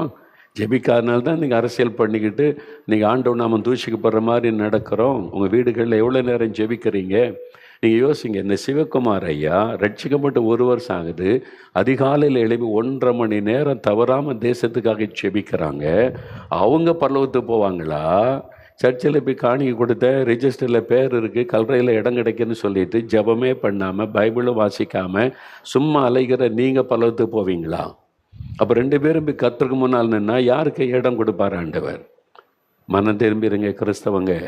ஊழியக்காரர்கள் கூட அரை மணி நேரம் கூட ஜெபிக்காமல் ஊழியம் செய்கிற ஊழியக்காரர்கள் மனம் திரும்பிருங்க. கர்த்தர் பேசுகிறார். சிவகுமார் ஐயாவை கொண்டு பேசுகிறார். அவங்க ஜெபிக்கிறாங்களே 1.5 மணி நேரம் காலையில் எழும்பி. நீங்கள் என்ன பண்ணுறீங்க? 10 நிமிடம் கூட ஜெபிக்காமல் புல்பீட்டில் ஏறி பிரசங்கம் பண்ணுறீங்களா? என்ன துணிகரம் இல்லை? அது எவ்வளோ பெரிய பாவம் இல்லை? என்னைக்காவது உணர்ந்திருக்கிறோமா? யோசிங்க, இந்த காரியத்தை யோசிங்க. பரலோகத்துக்கு போயிட முடியும்னு நினைக்கிறீங்களா? சிலர் நினைக்கிறாங்க கடைசி நேரத்தில் மனம் திரும்பிடலாம், கிருபையின் காலம் முடிந்து விடும். நிறைய பேர் நினைக்கிறாங்க ஆண்டவர் வருகையில் தான் கிருபையின் காலம் முடியும்னு. சிலருக்கு இந்த உலக வாழ்க்கையில் கர்த்தர் சந்தர்ப்பம் தந்துக்கிட்டே இருப்பார். நீங்கள் உலகத்தில் வாழும்போதே உங்களுக்கான கிருபையின் காலம் முடிஞ்சிடும். அப்புறம் நீங்கள் மனம் திரும்பக்கான வாய்ப்பே கிடைக்காமல் போய்விடும். அறிந்து கொள்ளுங்க. போதகர்கள், பாஸ்டர்மார்கள், ஊழியக்காரர்கள், என்னை போல சுவிசேஷம் அறிவிக்கிறவங்க, என்னை சேர்த்து தான் சொல்லுகிறேன். நம்ம எல்லாருமே ஒரு நாள் ராஜாவுக்கு முன்னால் போய் நிற்கணும்ல. அப்போ எவ்வளோ நேரம் என்னை ஜெபம் பண்ண கர்த்தர் கேட்பார்ல. அப்போ யோசிங்க, இவங்கெல்லாம் ஜெபிக்கிறாங்க, நீ ஜெபிக்காமல் நீ புல்பீட்டில் ஏறி ஊழியக்காரன் நீ பிரசங்க வர பண்ணுற நீ அப்படின்னு கர்த்தர் கேட்பார்ல. தயவு செய்து யோசித்து மனம் திரும்பிடுங்க. இன்னொரு சாட்சியை கேளுங்க, கர்த்தர் இன்னும் உங்களோட பேசுவார். அவங்க எப்படிப்பட்டவங்க பாருங்கள். திருப்பதியிலிருந்து சாட்சி சொல்கிறாங்க. சகோதரி புஷ்பா அவங்க திருப்பதியிலிருந்து.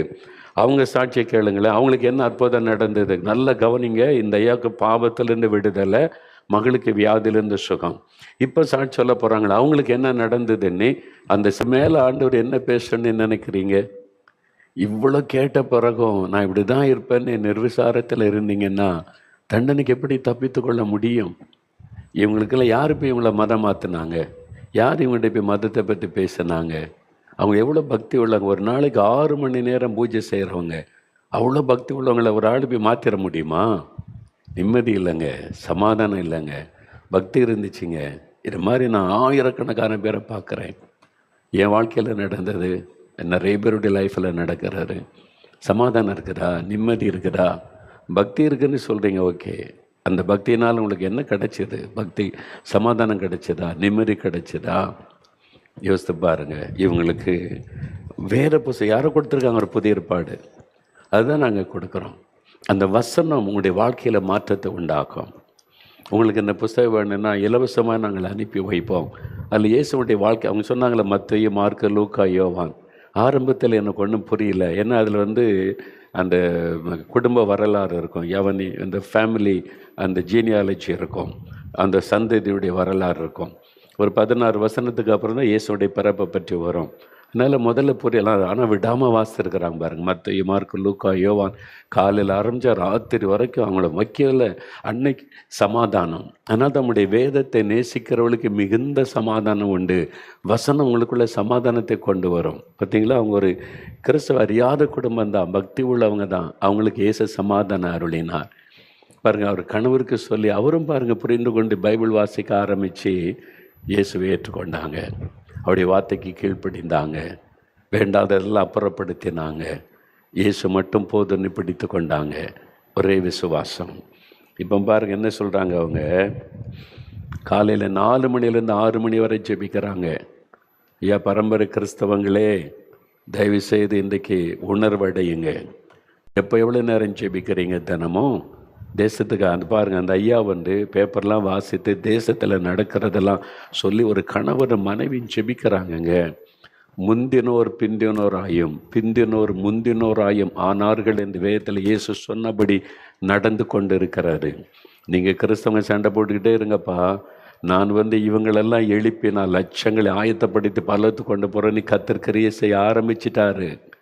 வெட்கப்பட்டு போயிடாதங்க. அதனால் இந்த நாளிலாவது மனம் திரும்புங்க. கிறிஸ்தவ குடும்பங்களுக்குள்ள பிள்ளைகளுக்கு இதெல்லாம் சொல்லுங்கள். பிள்ளைகள் நிர்விசாரமாக இருக்கிறாங்கன்னு சொல்லுங்கள். இதெல்லாம் நடக்கிற பாரு, கர்த்தர் என்ன செய்து கொண்டு இருக்கிறார். அப்போ நீ நானும் வருகையில் எங்கே போய் இருப்போம்? தினம் காலையில் 2 மணி நேரம் ஜெபிக்கிறாங்கங்க. தேசத்துக்காக நான் டிவியில் தான் பார்த்துருக்கேன். நான் நம்மளை பார்த்ததே கிடையாது. அவங்க அனுபவத்தை சொல்லியிருக்கிறாங்க பாருங்கள். இதுக்கு மேலேயும் சொல்கிறதுக்கு ரெடியாக இருக்கிறாங்க. அதனால் வேண்டாம், இது போதும், மக்களுக்கு பிரயோஜனமாக இருக்குன்னு சொல்லி நாங்கள் செய்திருக்கிறோம். இன்றைக்கி சொல்கிறாங்க பாருங்கள், அந்த அம்மா சொல்கிறாங்க, ஆண்டவரே ஏசப்பா 3:30 மணிக்கு என்னை எழுப்புங்கன்ற. 3:30 மணிக்கு என்னை எழுப்புகிறார். உண்மை.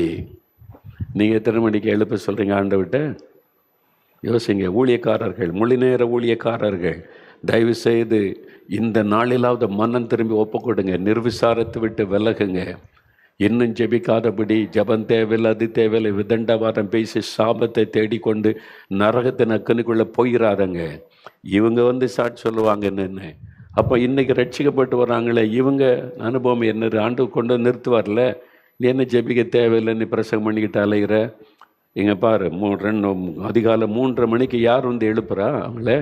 இயேசு எழுப்புகிறார். தேசத்துக்காக ஜெபிக்கிறாங்க, 2 மணி நேரம் ஜெபிக்கிறாங்க. யோசித்து பாருங்க. இப்போ தான் ரட்சிக்கப்பட்டவங்க சில வருஷம்தான் ஆகிறது. அப்போ தயவு செய்து இன்றைக்கி நிறைய பேரோட கத்தர் பேசுகிறார். இதுக்கு மேலே கத்தர் இன்னும் விளக்காமல் பேசணுன்னு எதிர்பார்க்குறீங்களா? இன்னும் எவ்வளோ நாள் நிர்விசாரமாக இருக்க போகிறீங்க? உங்களோட பேசுகிறார்ல. அந்நிய பாஷை பேசுகிறீங்க, சர்ச்சுக்கு போனால் அந்நிய பாஷை பேசுகிறீங்க. காலையில் எழும்பி எவ்வளோ நேரம் தேசத்துக்காக ஜெபிச்சிங்க? அழிந்து கொண்டிருக்க ஆத்மாக்களுக்காக ஜெபிச்சிங்களா? நாட்டுக்காக ஜெபிச்சிங்களா? வெறும் சர்ச்சில் போய் இங்கே டான்ஸ் ஆடுறதும் குதிக்கிறதும் அந்த ஆவியில் நிரம்புறது மட்டுமா கிறிஸ்தவ வாழ்க்கை? அதனுடைய விளைவு அனுதின வாழ்க்கையில் தெரியணும். இருக்குதா? யோசித்து பாருங்கள். இன்றைக்கு ஆண்டவர் நம்மோடு பேசுகிறார், பரம்பரை கிறிஸ்தவர்களோடு பேசுகிறார். இன்றைக்கி உள்ள 2 சாட்சியுமே கேளுங்க. எல்லாம் 2 மணி நேரம் காலையில் எழும்பி ஜெபிக்கிறாங்க. நம்ம எவ்வளோ நேரம் ஜெபிக்கிறோம்? ஒவ்வொரு கிறிஸ்தவளையும் ஜெபிக்க ஆரம்பிச்சிட்டா தேசம் மறுரூபமாகும். அதுக்கு ஆண்டவர் ஜெபிக்கிற மக்களை எழுப்புன்னு கத்தர் எழுப்ப ஆரம்பிச்சிட்டார். ஆண்டவர் கிறிஸ்தவன்கிட்ட சொல்லி பார்த்தார், ஊழியக்காரங்கிட்ட சொல்லி பார்த்தார். நாங்கள் இப்படியே தான் இருப்போம். ஒரு சில ஊழியர்கள் தான் சின்சியராக ஜெபிக்கிறாங்க, ஜெபிக்கிற மக்களை எழுப்புகிறாங்க. மீதி எல்லாம் நிர்விசாரமாக பணம், காசு, புகழ், இடம் இதிலே போய்கிட்டு இருக்கிறதுனால ஆண்டவர் பார்த்தார், இவங்களை நம்பி பிரயோஜனம் இல்லை, நான் இவங்களை எழுப்புறேன்னு சொல்லி முருகனையும் ஆறுமுகத்தையும் சிவகுமாரையும் கத்தர் எழுப்ப ஆரம்பிச்சிட்டார். திரளாக எழுப்பியிருக்காங்க, 1-2 கிடையாது. 4 மாடிக்கு தினம் வர்றாங்களே, நாங்கள் பார்க்குறோங்க, டெய்லி வர்றாங்கங்க. எல்லாம் கிறிஸ்தவர் அல்லாத மக்கள் தேசத்துக்கு ஜெபிக்கிறாங்க, கண்ணீரோடு நிற்கிறாங்க, ஜெபிக்கிறாங்க. அதனால் தயவுசெய்து நீங்கள் கைவிடப்பட்டு போயிடாருங்க. வருகை சமீபம். யார் எடுத்துக்கொள்ளப்படுவாங்க? இயேசு சொன்னார், எப்பொழுதும் ஜெபம் பண்ணி விழிச்சிருங்க. இன்னும் நிர்விசாரமாக இருந்தீங்கன்னா நீங்கள் தான் ஆபத்தில் நிற்க வேண்டியது வந்துடும். கத்தர் இதுக்கு மேலே என்ன பேசணும்னு நினைக்கிறீங்க? யோசிச்சு பாருங்கள். பேசுகிற தெய்வங்க. அவன் சொல்கிறாங்க பாருங்கள், உங்கள்கிட்ட பேசுகிறார் ஆண்டவர். அதெல்லாம் கத்தர் பேச மாட்டாருங்க. எவ்வளோ துணிகரம்! பேசுகிற ஆண்டவரை பேச மாட்டான்னு சொல்கிற நீ எப்படி கிறிஸ்தவனாக இருக்க முடியும்? உங்களுக்கு என்ன ஒரு மரியாதை இருக்குது? பேசுகிற ஆண்டவர் அவர் பேச மாட்டார் அப்படின்னு சொன்னால் என்ன அர்த்தம்? இவங்க சொல்ல பேசுகிற ஆண்டவருங்க. அவர் காலையில் 3 மணிக்கு எழுப்பிடுவார் ஆண்டவர்.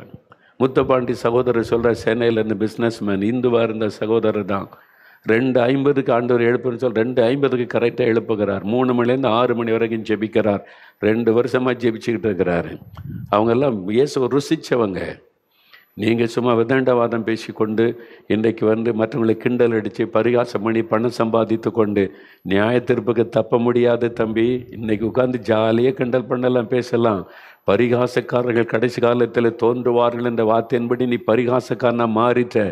நரகத்தின் அக்கினிக்கு தப்ப முடியாமல் ஆகிவிடும், ஜாக்கிரதை. பரிகாசம் பண்ணு, நல்லா ஜபத்தை பரிகாசம் பண்ணு, ஊழியத்தை பரிகாசம் பண்ணு, ஜபம் பண்ணாத. ஆனால் முடிவு என்ன? இவங்கெல்லாம் சாட்சியாக நிற்பாங்க. இதுக்கு மேலே கத்தர் யாரை கொண்டு பேசணும்? அதுக்கு தான் இந்த சாட்சிகள். கத்தர் பேசி கொண்டு இருக்கிறார், பேசுகிற தெய்வம். 3 மணிக்கு எழுப்பாங்கன்னா கத்தர் எழுப்புறார்ல. 2 மணி நேரம் ஜெபிக்க வைக்கிறார்ல. கத்தரே சொல்ல, இதுக்கு ஜெபி அதுக்கு ஜெபி நடத்த அப்படி ஒரு கூட்டம் ஆண்டவர் எழுப்பி இருக்கிறார்ல. அவங்க தான் பலவத்து போக முடியும். அது குறுகலான வழி. கொஞ்சம் பேர் தான் போய் கொண்டு இருக்கிறாங்க. நீங்கள் தயவு செய்து கவனமாக இந்த நாளில் மனம் திரும்பிடுங்க. ஆண்டவருக்கு ஒப்பு கொடுத்துருங்க. இதுக்கு மேலே எத்தனை சாட்சி வேணும்? இன்னும் கத்தர் நிறுத்துவார். எத்தனை சாட்சியை நிறுத்தி இருக்கிறார். இப்போ தயவு செய்து இப்போ நம்ம ஜெபிக்க போகிறோம். புதுசாக பார்க்குற ஆண்டவருடைய பிள்ளைகள் என்ன பிரதர் இப்படிலாம் பேசுகிறாருன்னு வருத்தப்படாங்க. நான் கிறிஸ்தவங்களோட பேசிக்கிட்டு இருக்கிறேன். ஏன்னா நீங்கள் புதுசாக வந்திருக்கிறீங்க. இப்போ தான் நிறைய பேர் இயேசுவை அறிந்து நிர்விசாரமாக இருக்கிறாங்க. அதான் மனசுக்கு ஆண்டவருக்கு ரொம்ப துக்கம். இவங்க என்னோட நிர்விசாரமாக என் மாதிரி ஆவிக்குரிய அனுபவத்துக்கு ஒத்த சிந்தையே இல்லாமல் இருக்கிறாங்களேன்னு சொல்லி, அதனால தான் அவங்களுக்கு பேசுகிறேன். சரியா? நீங்கள் புதுசாக வந்திருக்கிறீங்க. இப்போ உங்கள் ஜெபத்துக்கு ஆண்டவர் பதில் தரப்போகிறார். 5 நிமிஷம் ஜெபிச்சா போதும். நீங்கள் முடிந்தால் முழங்கால் படியிடுங்க. முடியலன்னா பரவாயில்ல, உட்காந்து ஜெபிக்கலாம், பழக்கம் இல்லைன்னா. ஆனால் கண்களை மூடி ஜெபிக்கணும். நல்லா கவனிங்க. மதுபான பழக்கம், சில சூதாடுகிற பழக்கம், ரம்மி விளையாட்டு, அது ஒரு பிசாசு அடிமைத்தனம். நிறைய பேர் அடிமையாக்கி கொண்டு வருகிறான். ரம்மி விளையாட்டு, போதை வஸ்துகள், சில பாவ பழக்கங்கள் விட முடியல, தப்புன்னு தெரியுது, விட முடியல. உங்களுடைய இதயத்தில் கை வைத்து, இயேசுவே எனக்கு விடுதலை கொடுங்க. இவங்களுக்கெல்லாம் விடுதலை கொடுத்துருக்குறீங்க. 20 வருஷ குடி பழக்கத்தை மாற்றிருக்கிறீங்க, எனக்கு விடுதலை வேணும்.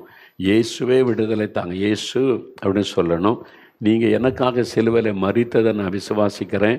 உங்கள் ரத்தத்தினால என் உள்ளத்தை கழுவுங்க. என் வாழ்க்கையில் நீங்கள் எனக்கு வேணும், எனக்கு உதவி செய்யுங்கன்னு கேளுங்க. வியாதிப்பட்டு இருந்தால் வியாதி உள்ள இடத்துல கை வைக்கணும். வியாதியஸ்தர் இருந்தால் அவங்க மேலே கை வைங்க. கை வைத்து ஒரு ஜெபம், இயேசுவே தொடும், இயேசுவே குணமாக்கும், இயேசுவே எனக்கு ஒரு அற்புதம் செய்யுங்க. பார்த்தீங்களா, இயேசுவே எனக்கு ஒரு விடுதலை கொடு. கேன்சரை குணமாக்கி இருக்கிறார். ஓட்டையை, அந்த காதில் இருந்த ஓட்டையை அடைத்திருக்கிறார். இருதயத்தில் இருக்கிற ஓட்டையை அடைச்சி சுகம் கொடுத்திருக்கிறார். கிட்னி ஸ்டோன் தானாய் வெளிவந்து விட்டார். எவ்வளோ அற்புதம் செஞ்சுருக்கிறார்ல, உங்களுக்கு செய்வார். அந்த இடத்துல கை வைங்க. சிறுநீரகத்துக்காக அந்த பகுதியில் அல்லது வயிற்று எங்கே வலி வேதனைக்கும் கை வைத்து கொள்ளுங்க.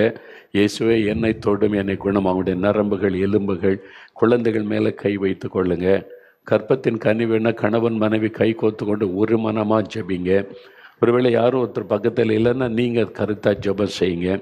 ஏசு அற்புதம் செய்வார். முடிந்தால் முழங்கால் படியிடுங்க. உங்களை தாழ்த்துவதற்கு அடையாளமாக அப்படியே கண்களை மூடுங்க. இயேசுவை மாத்திரம் கண் முன்னால் நிறுத்துங்க. இயேசு உங்களுக்காக சிலுவை சுமந்தவர், உங்களுக்காக சிலுவையில் மரித்து உயிர்த்தெழுந்து இன்றும் உயிரோடு இருக்கிறவர். இயேசுவே எனக்கு ஒரு அற்புதம் செய்யுங்க, எனக்கு விடுதலை கொடுங்க, எனக்கு நிம்மதி கொடுங்க, எனக்கு சமாதானம் கொடுங்க. நானும் கடன் பிரச்சனையில் நிம்மதி இல்லாமல் கஷ்டப்படுறேன். அந்த குடும்பத்தில் கோடிக்கணக்கான கடனை மாற்றி கொடுத்துருக்கிறீங்க, நிம்மதி கொடுத்துருக்கிறீங்க. எனக்கும் அந்த ஆசீர்வாதத்தை தாங்க, விடுதலை தாங்க. கேளுங்க. இயேசுவே அந்த 20 வருஷ குடிப்பழக்கத்தின் விடுதலை கொடுத்துருக்கிறீங்க, மகளுக்கு சுகம் கொடுத்துருக்கிறீங்க. என் பாவத்தையும் மன்னிச்சு என் மனைவிக்கு சுகம் கொடுங்க, என் குழந்தைக்கு சுகம் கொடுங்க, என் பாவத்தை மன்னிச்சு எங்கள் வீட்டில் ஆசீர்வாதம் கொடுங்க. கேளுங்க. கிறிஸ்தவர்கள் மனம் திரும்பி, ஆண்டவரே இப்போதான் ரட்சிக்கப்பட்டு வந்து 2 மணி நேரம் ஜெபிக்கிறாங்க ஐயா, அதிகாலை 4 to 6 வரைக்கும் ஜெபிக்கிறாங்க. நானும் அப்படி ஜெபிக்கணும். என்னுடைய ஜெபக்குறைவை மன்னியும், ஜெபிக்காத பாவத்தை விட்டு மனம் திரும்புகிறேன்னு சொல்லுங்க. மனம் திரும்புங்க. கிறிஸ்தவங்க மனம் திரும்புங்க. சுயநலமாக ஜெபிச்சு ஜெபிச்சு ஜெபிச்சு நீங்கள் ஆண்டவருடைய ஆசீர்வாதத்தை இழந்து போனீங்கல்ல. நானும் இனி தேசத்துக்காக ஜெபிப்பேன், ஆத்துமாக்களுக்காக ஜெபம் பண்ணுவேன். நானும் 2 மணி நேரம் காலையில் ஜெபம் பண்ணுவேன்.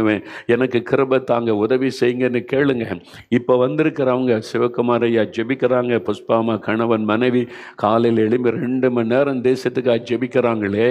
நீங்கள் சாலமோனும் டேவிட்டும் ஜோயலும் ஜெபிக்காம ஊழியக்காரன்ற பேரில் புல்பீட்டில் ஏறி பிரசங்கம் பண்ணி கொண்டு இருக்கிறீங்களே. ஆண்டவர் கேட்பார்ல, உனக்கு என்ன தைரியம்?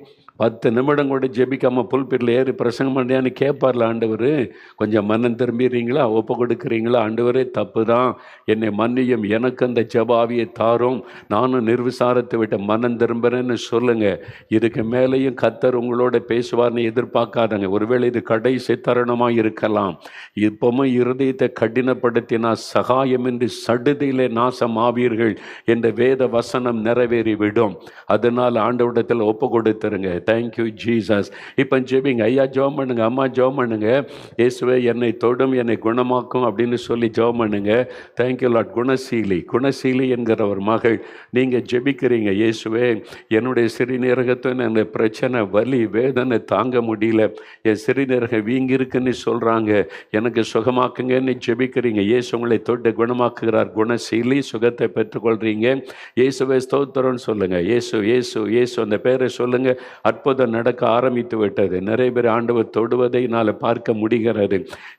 இயேசுவே எனக்கு விடுதலை கொடுங்க, சுகம் கொடுங்க அப்படின்னு கேளுங்க. செல்லதுரைன்ற ஒரு ஐயா ஜெபிக்கிறீங்க, என்னால் இந்த மதுபானத்தை விட முடியல, இயேசுவே எனக்கு விடுதலை கொடுங்க, இந்த பாவத்திலிருந்து விடுதலை கொடுங்கன்னு இயேசுன்னு சொன்னதுனால இயேசுவின் கரம் உங்களை தொடுகிறது. ஐயா இன்றைக்கூட அந்த பாவ எண்ணம் மாறுகிறது, மதுபானத்திலிருந்து உங்களுக்கு விடுதலை. இயேசுவுக்கு ஸ்தோத்திரம் அப்படின்னு சொல்லுங்கள். இயேசுவுக்கு நன்றி சொல்லுங்கள், நன்றி சொல்லுங்கள். எட்வர்ட் என்கிற சகோதரர், நீ குடிச்சு உங்கள் குடும்பமே பாழாகுதில்லை. இன்றைக்கி கர்த்தர் பேசினார். இதுக்கு மேலே இருதயத்தை கடினப்படுத்தாதுங்க, நாசம் வந்துவிடும் என்று கர்த்தர் எச்சரிக்கிறார். இப்போ ஆண்டவர்கிட்ட ஒப்பு கொடுங்க. ஆண்டவர் ஆண்டவரே என்னை மன்னிச்சிருங்க, எனக்கு விடுதலை கொடுங்க, நீ செபிங்க, ஒப்பு கொடுங்க. ஆண்டவர் உங்களை மன்னித்து விடுதலை கொடுக்க பக்கத்தில் தான் நின்று கொண்டிருக்கிறார். இயேசுடைய கரம் உங்கள் மீது வைக்கப்படுகிறது. கண்ணீரோட மன்னன் திரும்புறீங்க. ஆண்டனி அந்தோனின்னு சொல்கிறாங்க, சிலர் ஆண்டனின்னு ஆங்கிலத்திலையும் கூப்பிடுறாங்க. இன்றைக்கு உங்களோட ஆண்டவர் பேசுகிறார். இன்னும் எவ்வளோ காலம் நிர்விசாரமாக இருப்பாய் மகனே? நான் உங்கள்கிட்ட சில முறை பேசிட்டேன். உன் குடும்பத்தாருடைய ஜபத்தினால தான் நான் உனக்கு இரக்கம் செய்து வருகிறேன். உன்னுடைய மனைவியினுடைய ஜபம் தான் உங்களை பாதுகாத்து வருகிறது. மரண கண்ணிலிருந்து தப்புவிக்கப்பட்டிருக்கிறீங்க. ஆண்டவர் சொல்லுகிறார், இன்றைக்காவது நீ மனம் திரும்பி என்று ஒப்பு கொடுங்க. இயேசுவே மன்னிச்சு இல்லாவிட்டால் உங்களுக்கு நேராக ஒரு இரத்த பழி காத்திருக்கிறதை என்னாலே பார்க்க முடிகிறது. மரண போராட்டம் உங்களை சூழ்ந்து வந்திருக்கிறது. நீங்கள் மனம் திரும்பினா உங்களுக்கு விடுதலை உண்டாகும். நீங்கள் மனம் திரும்பாத பட்சத்தில் சடுதியிலே நாசம் வந்து உங்களுடைய வாழ்க்கையை அழித்து விடும். ஒப்பு கொடுங்க. இன்றைக்காவது உங்களால் எத்தனை பேர் பாதிக்கப்பட்டாங்க, அவங்கள்ட்ட எல்லாம் மன்னிப்பு கேட்டு ஒப்புரவாயிருங்க. அடுத்தவங்க சொத்தை திருப்பி கொடுத்துருங்க. அப்போ ஆண்டவர் உங்களுக்கு இரக்கம் செய்வார். அல்லது நரகத்தின் அக்னிக்குள்ளே போக வேண்டியது வந்து விடும். இயேசுவே மன்னியும் என்று ஒப்பு கொடுத்து ஜெபிங்க. ஆண்டவருடைய கரம் சந்தித்து கொண்டு இருக்கிறது, தொட்டு கொண்டு இருக்கிறது. மிஸ்டர் பழனிசாமி, ஆண்டவர் உங்களோட பேசி கொண்டு இருக்கிறார் அல்லவா? அவங்களை ஆண்டவருக்கு ஒப்பு கொடுங்க. மிஸ்டர் பழனிசாமி ரொம்ப பக்தி உள்ளவங்க தான். ஒரு பக்கம் பக்தி, இன்னொரு பக்கம் பாவ காரியங்களுக்கு உங்களுடைய வாழ்க்கையில் இன்றைக்கு நிம்மதி இல்லாமல், சமாதானம் இல்லாமல், ஒரு மரண நோயினாலே பாதிக்கப்பட்டு இருக்கிறதை நான் பார்க்கிறேன். இனி தப்ப வழி இல்லைன்னு சொல்லி மரணம் நெருங்குகிறது. ஆனால் இயேசு உங்களை மன்னித்து சுகம் கொடுக்க ஆயத்தமாக இருக்கிறார். ஒப்பு கொடுங்க. இயேசுவே என்னை மன்னிச்சிருங்க, எனக்கும் மன்னித்து விடுதலை கொடுங்கன்னு கேளுங்க. இன்றைக்கி இயேசு வித்தியாசமாக செயல்படுவதை நான் பார்க்கிறேன். இயேசு கிறிஸ்து அநேகரை சந்திக்கிறதை பார்க்கிறேன். அவர் அநேக வீடுகளுக்குள்ளே செல்லுவதை நான் பார்க்கிறேன். இயேசுடைய கரம் தொடுகிறது. அம்பிகா என்கிற ஒரு மகள் உன் வீட்டுக்குள்ளே இயேசு வந்து நிற்கிறார். நீ தற்கொலை பண்ண ஆயத்தமாகி கொண்டிருக்கிறாய். பல நெருக்கடிகள் உன் வாழ்க்கையில், பல பாவ சிக்கல்கள், அதாவது கண்ணிகளில் அகப்பட்டு உனக்கு வெளியே வரவும் முடியல, சிம்மதியும் இல்லை, செத்து போலாம் நினைக்கிறாய் மகளே. ஆனால் இயேசு சொல்லுகிறார், நான் உனக்கு விடுதலை தருகிறேன், உன்னை மன்னிக்கிறேன் மகளே, உன் வாழ்க்கையின் கையில் ஒப்புக்கொடுன்னு சொல்லுகிறார். மனம் திரும்பி மகளே, நீங்கள் அம்பிகா ஒப்புக்கொடு. இயேசுவே என்னை மன்னிச்சிருங்க, விடுதலை கொடுங்கன்னு ஒரு ஜெபம் பண்ணி இயேசுடைய பெயரை சொல்லு போதும். உங்களுக்கு இன்றைக்கு ஒரு விடுதலை உண்டாகிறது. இயேசுடைய கரம் தொடுகிறதற்காக நன்றி. சரோஜா, ஆண்டவுடைய கரமுனை தொடுகிறது மகளே. சரோஜா, நீ ஒரு வாலிப மகள், எலும்பும் தோலுமாய் படுக்கையில் படுத்திருப்பதை ஆண்டவர் எனக்கு காண்பிக்கிறார். எழும்பி கூட உட்கார முடியாமல் படுக்கையில் இருந்து கொண்டே நீ கண்ணீர் வடிக்கிறாய். இயேசுவே என்னை மன்னித்து சுகம் தாரும் என்று இயேசுவன் கண்ணீரை கண்டார். இயேசு உன் படுக்கையின் அருகிலே வந்து நிற்கிறார். உன் கண்ணீரை அவர் கண்டார் மகளே. இப்பொழுது இயேசுடைய கரம் உன்னை தொடுகிறது. இயேசுவின் நாமத்தில் உனக்கு சுகம். அந்த மரண கட்டு உன் சரீரத்தை விட்டு விலகுகிறது. மரண ஆவி விலகுகிறது. எழும்பு மகளை பொழுது இயேசுவை ஸ்தோத்திரம்னு சொல்லு. இப்போ உனக்கு விடுதலை ஆகி கொண்டு இருக்கிறதை நான் பார்க்கிறேன். எழும்பி உட்காரு. நீ எலும்பும் தோலுமாய் மெலிந்த சரீரத்தோடு இருக்கிறாய். இந்த நோயின் கட்டு அறுக்கப்படுகிறது. உனக்கு ஒரு விடுதலை இயேசு தருகிறார். உன் நிமித்தம் உன் குடும்பத்தையே கர்த்தர் ஆசீர்வதிப்பேன் என்று வாக்கு கொடுக்கிறார். இயேசுவை உறுதியாய் பற்றிக்கொள் மகளே. கர்த்தர் அப்படி செய்கிறதற்காக நன்றி. முருகேசன் என்கிற ஒரு சகோதரன், நீங்கள் குடித்த குடும்பமே பாழாக்கி விட்டது, வாழ்க்கையை தொலைந்து போனது, இனி சாகு ஒன்று தான் எனக்கு தேவை என்று கலங்கி நிற்கிறீங்க. இயேசு உங்களை மன்னிக்க ஆயத்தமாக இருக்கிறார். நான் எவ்வளோ பெரிய பாவி, என் பாவம் மன்னிக்கப்படுமான்னு நினைக்கிறீங்க. ஆனால் இயேசு சொல்லுகிறார், உன்னை மன்னிக்கத்தான் நான் சிலுவையிலே மரித்தேன், நீ மனம் திரும்பி வா, நான் உன்னை மன்னித்து மாற்றுவேன் என்று சொல்லுகிறார். இயேசுவே மன்னியன்னு கேளுங்க. முருகேசன், இயேசுவே மன்னியன்னு கேளுங்க. இயேசு உங்களை மன்னித்து ஆசீர்வதிக்க விரும்புகிறார். அவருடைய பாதத்தை பிடித்து கொள்ளுங்க. ஆண்டவருடைய கரம் தொடுகிறதற்காக நன்றி அப்பா, நன்றி அப்பா. நீர் கொடுக்கிற விடுதலைக்காக நன்றி. பாக்கியலட்சுமி என்கிற ஒரு தாயா, நீங்கள் ரொம்ப பக்தி உள்ளவங்க. நீங்கள் மணிக்கணக்காக தெய்வத்தை தேடுகிறவர்கள். ஆனால் நிம்மதி இல்லை, சமாதானம் இல்லை, குடும்பமே பாதிக்கப்பட்ட நிலைமையில் என்ன பண்ணுறது நீ கலங்குறீங்க. இயேசு வந்து உங்கள் பக்கத்தில் நிற்கிறார். இயேசுவே எனக்கும் உதவி செய்யும், என் குடும்பத்துக்கும் உதவி செய்யும். ஆண்டவரே இயேசுவே நீ கூப்பிடுங்க. இயேசுன்ற பெயரை சொல்லுங்க. அவர் தான் உங்களுக்காக மரித்து உயிர்த்தெழுந்தவர். இயேசுன்ற ஒரு வார்த்தை சொல்லுங்க. இன்றைக்கு உங்களுடைய வாழ்க்கையில் ஒரு மாற்றம், உங்களுடைய வீட்டுக்குள்ள ஒரு மாற்றம், உங்களுடைய சரீரத்தில் இருக்கிற நோய்கள் மறைந்து ஒரு விடுதலை உண்டாகும். இப்போ ஆண்டவருடைய கரம் உங்களை தொடுகிறது. இயேசு உங்களை ஆசீர்வதிப்பதற்கு அடையாளமாய் உங்களுடைய எலும்புகளை தொடுகிறார். எலும்புகளில் வலிகளோடு இருக்கிறீங்கல்ல, இப்போ இயேசுவின் நாமத்தில் சுகம். எழும்புங்க, நடங்க, கை காலை மடக்கி பாருங்க, வலி போய்விட்டது. இயேசுவின் நாமத்தில் உங்களுக்கு விடுதலை. இயேசுவே ஸ்தோத்திரம்னு சொல்லுங்க, ஸ்தோத்திரம்னு சொல்லுங்க. புருஷோத்தமன், மிஸ்டர் புருஷோத்தமன், ஆண்டவர் இயேசு உங்கள் அருகில் வந்து நிற்கிறார். நீங்கள் நல்ல வசதியாய் வாழ்ந்து பெரிய செல்வந்தராய் இருந்து எல்லாவற்றையும் இழந்து போன நிலைமையில நஷ்டம் அடைந்து வேதனைக்கு நடுவில் நிற்கிறீங்க. என் வாழ்க்கையை முடிந்து போனது அவ்வளவுதான் நீ நினைக்கிறீங்க. இயேசு சொல்லுகிறார், இல்லை மகனே, உனக்கு ஒரு புது வாழ்க்கை நான் வைத்திருக்கிறேன் என்று சொல்லுகிறார். இயேசுவே என்னை ஆசீர்வதியும், இயேசுவே என் வாழ்க்கையில வாரும் ஜெபம் பண்ணுங்க. ஆண்டவர் உங்களுக்காய் பரிதபிக்கிறார், உங்களை நேசிக்கிறார். நீங்கள் மரிப்பதை விரும்பவில்லை, உங்களை வாழ வைக்க இயேசு விரும்புகிறார். இயேசுவே என்னை மன்னித்து ஆசீர்வதின்னு கேளுங்க, கேளுங்க மிஸ்டர் புருஷோத்தமன், கேளுங்க. இயேசுடைய கரம் உங்களை தொடுகிறது. உங்களுக்கு ஹார்ட்டில் ப்ராப்ளம், அதனால் எப்பொழுதும் பாக்கெட்டில் ஒரு மாத்திரை வச்சுக்கொண்டு மரண பயத்தோடு வாழுகிறீங்க. இயேசு உங்களுடைய இருதயத்தை தொட்டு குணமாக்குகிறார். இன்றையிலிருந்து ஒரு மாற்றத்தை நீங்கள் காண்பீங்க. இயேசுடைய கரம் உங்களை தொடுகிறது. இயேசுவே ஸ்தோத்திரம்னு சொல்லுங்க. இயேசுவே உமக்கு ஸ்தோத்திரம், இயேசுவே நன்றி. அகிலா என்கிற ஒரு மகள், உன் ஜெபம் கேட்கப்பட்டது மகளே. கண்ணீர் நிறைந்த ஒரு வாழ்க்கை, நிந்தை நிறைந்த ஒரு வாழ்க்கை, அதனால நீ ரொம்ப மனமுடைந்து இரவு படுக்கையை கண்ணீரினால் நனைத்து கொண்டிருக்கிற ஒரு மகள், என் பாரம் யாருக்கு தெரியும் என்று அழுது கொண்டிருக்கிற மகள், இயேசு கிறிஸ்துவுடைய பாரத்தை அறிந்து உன் கண்ணீரை கண்டு உன்னை தேடி வந்திருக்கிறார் அகிலா. இயேசுவே என் குடும்பத்தை ஆசீர்வதியும், இந்த பிரச்சனை விடுதலை தாரும் என்று நீ ஜெபம் பண்ணு. உன் ஜெபம் கேட்கப்படுகிறது. இன்றிலிருந்து ஒரு மாற்றத்தை இயேசு உண்டாக்குகிறார். இயேசுவுக்கு நன்றி சொல்லி, இப்பொழுது நீ கண்ணீர் வடிக்கும் பொழுது ஒரு தலைவலி உன்னை தாக்கும். அது தாங்க முடியாத தலை வலியை உண்டாக்கும். இப்பொழுது அந்த வலி ஆண்டவர் எடுத்து போடுகிறார். அதுதான் உனக்கு அடையாளம். இயேசுவே ஸ்தோத்திரம் என்ற ஆண்டவரை மகிமைப்படுத்தும். கர்த்தர் அப்படி செய்கிற அன்பிற்காக உமக்கு நன்றி. மகாலிங்கம், மிஸ்டர் மகாலிங்கம், இயேசு உங்களை தேடி வந்திருக்கிறார். மகாலிங்கம், நான் உன்னை பலமுறை தேடி வந்தேன், என்னை உனக்கு வெளிப்படுத்தினேன், ஆனால் நீயோ எனக்கு இடம் கொடுக்காமல் இருக்கிறாய் என்று ஆண்டவர் உங்களோடு பேசுகிறார். இன்றைக்காவது அவருக்கு உங்களுடைய வாழ்க்கையில இடம் கொடுங்க, உள்ளத்தில் இடம் கொடுங்க. உள்ளத்தில் சமாதானம் உண்டாகும். உங்களுடைய சரீரத்தில் இருக்கிற நோய்கள் விலகி ஒரு புது பலனை கர்த்தர் தருவேன் என்று வாக்கு கொடுக்கிறார். உங்களுடைய வீட்டுக்குள்ள நன்மை உண்டாகும், தடைகள் மாறும் என்று கர்த்தர் சொல்லுகிறார். ஒப்பு கொடுங்க, இயேசுவுக்கு ஒப்பு கொடுங்க. கர்த்தர் அப்படி செய்கிற அன்பிற்காக நன்றி. நன்றி ஆண்டவரே, உமக்கு நன்றி. Thank you Lord. பாக்கியஸ்ரீ என்கிற ஒரு மகள், நீங்கள் ஜெபிக்கிறீங்க, இதெல்லாம் உண்மைன்னா என் பேரை சொல்லட்டும் என்பதாக நினைக்கிறீங்க. இயேசு உங்களுடைய பெயரை சொல்லுகிறார். பாக்கியஸ்ரீ உங்களுடைய பெயர். ஆண்டவருடைய கரம் உங்களை மீது வைக்கப்படுகிறது. மகளே, உன் சரீரத்தில் உண்டாயிருக்கிற வியாதி உன்னை பாதித்திருக்கிறது. நான் ஆண்டவரே, என் பாவம் மன்னிக்கப்படுமா என்று உன் உள்ளத்தில் கேள்வி. இயேசு சொல்லுகிறார், உன் பாவத்தை மன்னிக்க நான் சிலுவையில் மரித்தேன், உன் பாவத்தை நான் சுமந்தேன். இதோ என் இரத்தத்தினால் உன்னை கழுவி சுத்தம் பண்ணி நான் உனக்கு சுகத்தை ஆசீர்வாதத்தை தருகிறேன் என்று வாக்கு கொடுக்கிறார். இப்போ அவருடைய கரம் உங்களை தொடுகிறது. அற்புத மாற்றம் உடைய உள்ளத்தில் உண்டாகிறது. சரீரத்தில் சுகம் உண்டாகிறது. இயேசுவே ஸ்தோத்திரம். ஆண்டவரை மகிமைப்படுத்துங்க. Thank you Jesus. உமக்கு நன்றி, உமக்கு நன்றி. மிஸ்டர் ராமச்சந்திரன், இயேசு கிறிஸ்து உங்களை சந்தித்து கொண்டு இருக்கிறார்.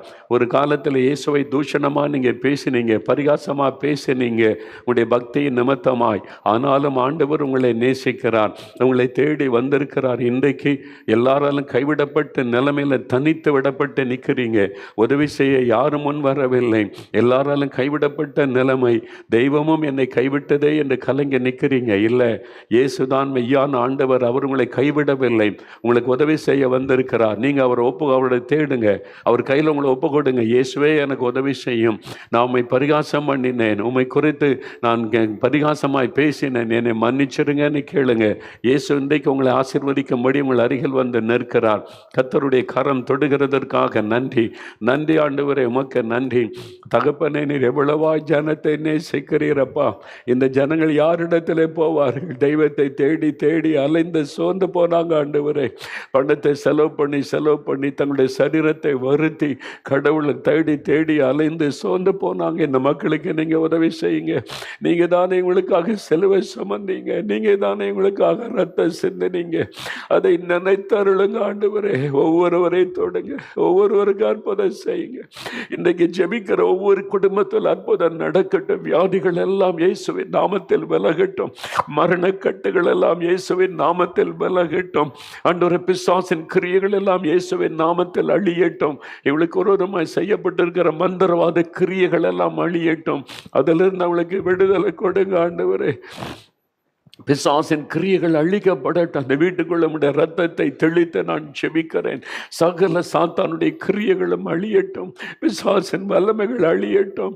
இந்த ஜனங்கள் வேறு யாரிடத்திலே போவாங்கப்பா? உதவி செய்யுங்க, உதவி செய்யுங்க. செல்வி, செல்வி என்கிற மகள், தமிழ் செல்வி, உங்க வீட்டுக்குள்ள பிசாசின் போராட்டத்தினால மரண போராட்டம், இன்றைக்கு இயேசுவுடைய வல்லமை வெளிச்சம் உடைய வீட்டுக்குள் வருகிறது. அந்த இருள் விலகுகிறது. உன் குடும்பத்துக்கு விரோதமாய் செய்யப்பட்ட பிலிஷோனிய வல்லமை அழிக்கப்படுகிறது. உன் குடும்பத்துக்குள்ளே நடந்து கொண்ட இந்த ஆவி விலகுகிறது இயேசுவின் நாமத்தில். தமிழ் செல்வி, விடுதலை மகளே, இயேசுவே ஸ்தோத்திரம் என்ற ஆண்டவரை மகிமைப்படுத்தி இப்பொழுது, மகிமைப்படுத்தி இப்பொழுது.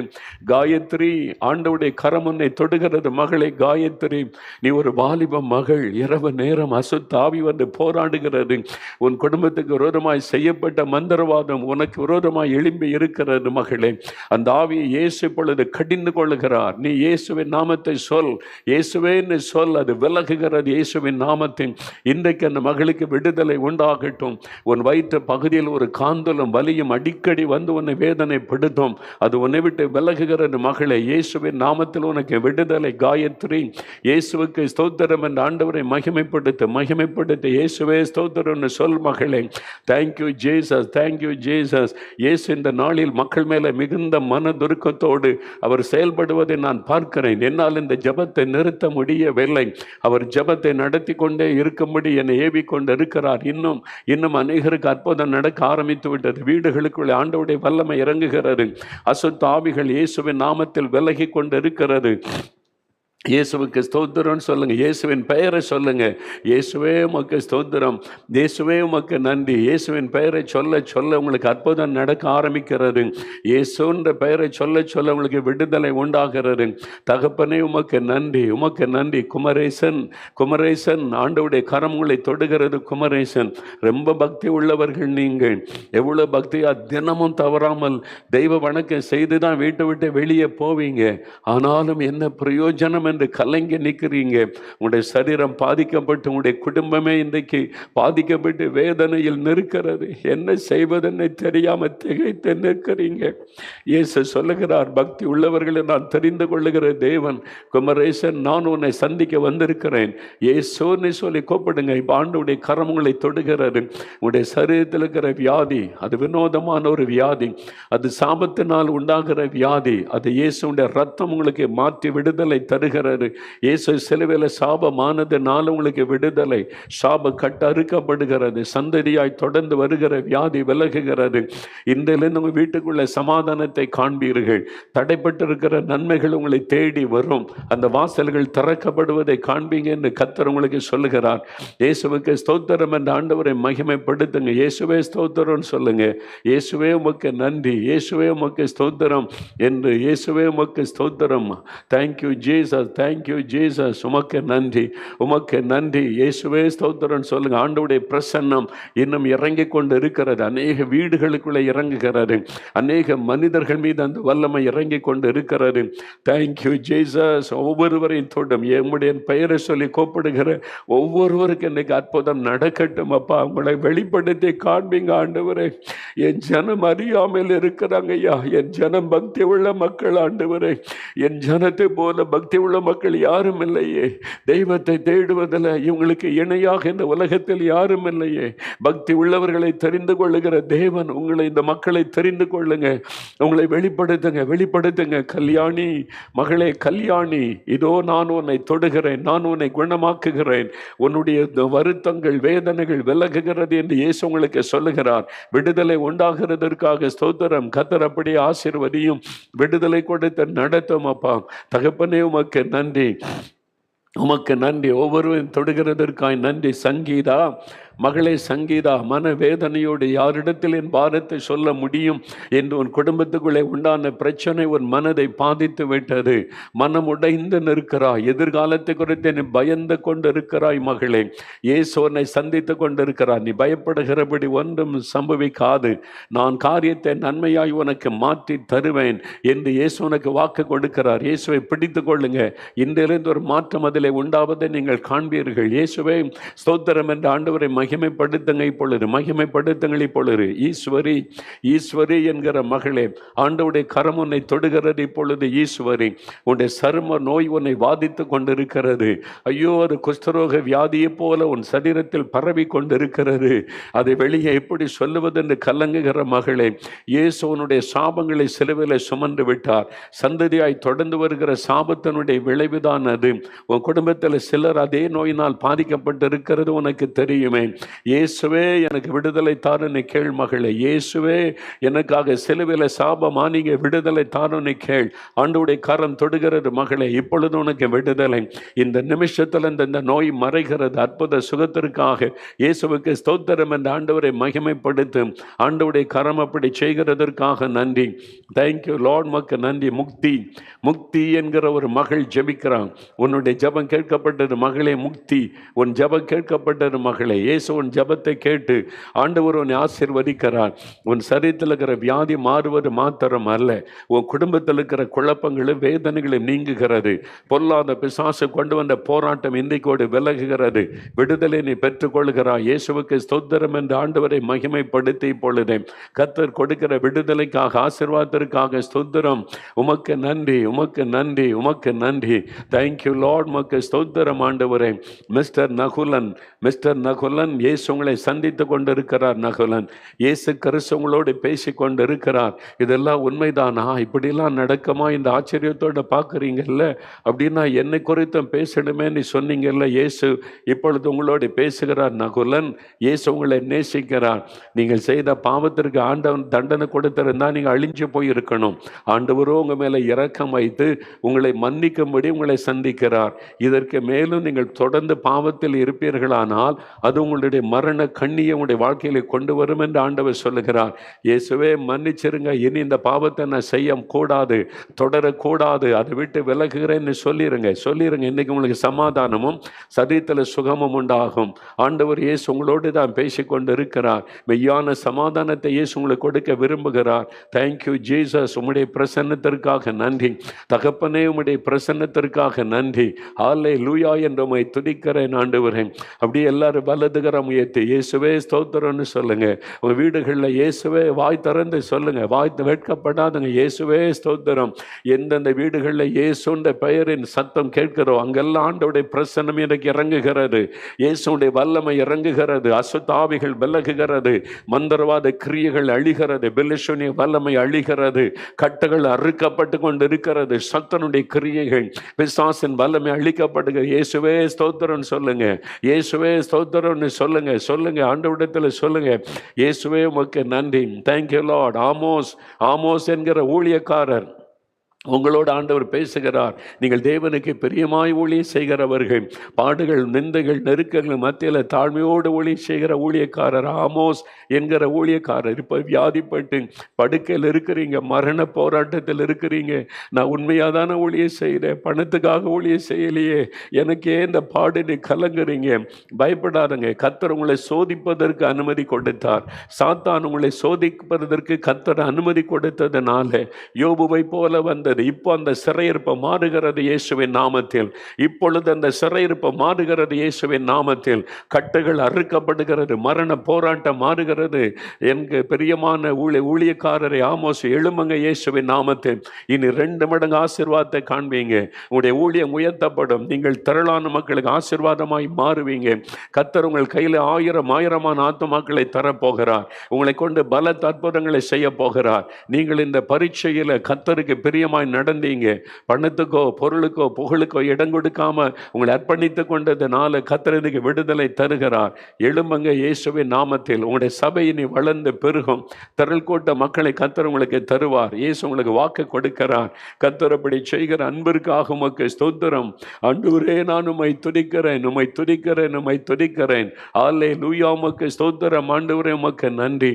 படுக்கையில் இருக்கிற இன்னொரு ஊழியக்காரரை நான் பார்க்கிறேன். கால்கள் செயலற்று போய் படுக்கையில் அமர்ந்து கொண்டு பார்க்குறீங்க. அப்போ எனக்கு விடுதலை தருவாரா என்பதாய் ஆண்டவர் சொல்லுகிறார். நான் உனக்கு பல தருணங்களை கொடுத்தும் இருதயத்தை கடினப்படுத்தி பணம் புகழ் என்கிற பெயரில் என்னுடைய சித்தத்தை நிறைவேற்றாதபடி உன் விருப்பத்தை நிறைவேற்றினாய். அது நிமித்தமாய் உண்டான விளைவுதான் இது. நீ மனம் திரும்பினால் உனக்கு இரக்கம் செய்வேன். நீ மனம் திரும்பி காரியங்களை சரிப்படுத்தி ஆதியிலே கொண்ட அந்த அன்புக்கு திரும்பினால் நான் உன் படுக்கையை மாற்றி உனக்கு மறுபடியும் ஒரு வாய்ப்பு தருவேன் என்று கர்த்தர் வாக்கு கொடுக்கிறார். மனம் திரும்ப ஒப்பு கொடுங்க. கண்ணீரோட மனம் திரும்புங்க. நீங்க செய்த தவறு உங்களுக்கு தெரியும். ஆண்டவர் உங்களோடு பேசிக்கொண்டு இருக்கிறார். Thank you Jesus. நீங்கள் மனம் திரும்பாத பட்சத்தில் ஆண்டவருடைய கரம் உங்களுக்கு விரோதமாக நிற்கிறபடியினால் அது உங்களுடைய வாழ்க்கையில வேதனையை கொண்டு வந்து முடிவாக்கி விடும் என்று கர்த்தர் சொல்லுகிறார். தேவன் நியாயத்தீர்ப்பை துவங்குகிற காலம், தேவனுடைய வீட்டில் நியாயத்தீர்ப்பை துவங்குகிற காலம் வந்துவிட்டது என்று கர்த்தர் சொல்லுகிறார். ஊழியக்காரர்கள் எச்சரிக்கையா அந்த மனம் திரும்புங்கள். இனி காலம் செல்லாது. என்னுடைய ஆலயத்தில் என்னுடைய சபையில் நியாயத்தீர்ப்பு துவங்கும் காலம் என்று கர்த்தர் சொல்லுகிறார். அதனால ஊழியர்கள் நடுக்கத்தோடு ஆண்டவருக்கு ஒப்பு கொடுங்க. கர்த்தர் உங்களுக்கு இரக்கம் செய்வார். இல்லாத பட்சத்தில் சடுதியான நாசங்கள் வரும். எழும்ப முடியாதபடி நீங்கள் படுக்கையில் விழ வேண்டியது வரும். மரணங்களை சந்திக்க வேண்டியது வரும் என்று கர்த்தர் சொல்லுகிறார். கர்த்தருடைய வேலை வந்துவிட்டது. Thank you Jesus. உமக்கு நன்றி, உமக்கு நன்றி ஆண்டவரே, உமக்கு நன்றி. Thank you Jesus. எல்லாம் வலதுகர முயற்சி. இயேசுவே ஸ்தோத்திரம் சொல்லுங்க. வீடுகளில் சத்தம் எழும்பட்டும். இயேசுவே ஸ்தோத்திரம், இயேசுவே ஸ்தோத்திரம், இயேசுவே உமக்கு ஸ்தோத்திரம். மனதாரமை துதிக்கிறான். தகப்பனே, நீர் எவ்வளவு நல்ல தேவன் அப்பா. நீர் ஜனங்கள் மீது எவ்வளவு பாசமும் ஜனங்களுக்காக பரிதபிக்கிற தேவன் என்பதை இன்னொரு முறை விளங்க பண்ணினதற்காக ஸ்தோத்திரம். நீரே இறங்கி வந்து இந்த ஜனங்களை சந்தித்தீர், இவர்களோடு பேசினீர், அற்புதங்களை செய்தீர். மனதாரமை துதிக்கிறோம், துதிக்கிறோம், துதிக்கிறோம். உமக்கு நன்றி. நான் அப்பிரயோஜனமான ஊழியக்காரன் ஆண்டவரே. நான் எவ்விதத்திலும் தகுதி உள்ளவன் அல்ல என்பது உமக்கு தெரியும். உம்முடைய மிகுந்த கிருபையினாலும் ஜனங்கள் மீது நீர் வைத்த அன்பினாலும் பாசத்தினாலும் இந்த நேரத்தில் நீர் கிருபையாக என்னை பயன்படுத்திய அன்பிற்காக நன்றி. எல்லா மகிமை உமக்கு செலுத்துகிறோம் ஆண்டவரே. ஆண்டவரே, உம்முடைய கரம் தொடர்ந்து உம்முடைய பிள்ளைகளை சந்திக்கட்டும், ஆசீர்வதிக்கட்டும். உமக்கே மகிமை செலுத்துகிறோம். இயேசு கிறிஸ்துவின் நாமத்தில் ஜெபிக்கிறோம் பிதாவே. ஆமேன், ஆமேன். உட்காருவோம்.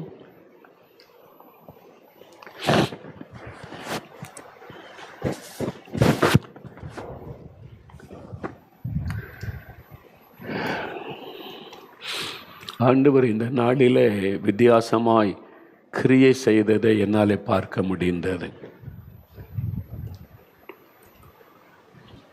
அவர் உங்கள் மேலே வைத்த அன்பு, இன்றைக்கு இந்த நிகழ்ச்சியை பார்த்து கொண்டு இருக்கிற உங்கள் மேலே வைத்த மனதொருக்கம், அதனால் தேவன் இதையெல்லாம் செய்திருக்கிறார். அது நானாக செய்த காரியம் அல்ல, நினைத்ததும் அல்ல. இது ஆவியானவரை செய்த காரியம். எனக்கு நிறைய அற்புதம் நடந்திருக்கிறார். Mighty miracles happened. என்னால் அதை பார்க்க முடிந்தது. என் ஆவிக்குரிய கண்களால் அந்த வீடுகள், அந்த இடம் கர்த்தர் போய் நிற்கிறதையும் என்னால் பார்க்க முடியும். எனக்கு ஆச்சரியமாக த்ரில்லிங்காக இருக்கிறது. ஆண்டவர் உங்கள் வீட்டுக்கு வந்து உங்களுக்கு அற்புதம் செய்துட்டார். மரணப்படுக்கையை மாற்றி இருக்கிறார். நிறைய பேருக்கு விடுதலை, சுகம், பாவத்தில் இருந்து பாவக்கட்டிலிருந்து விடுதலை. நீங்கள் பெற்றுக்கொண்டது எனக்கு தெரியப்படுத்துவீங்களா? அப்போ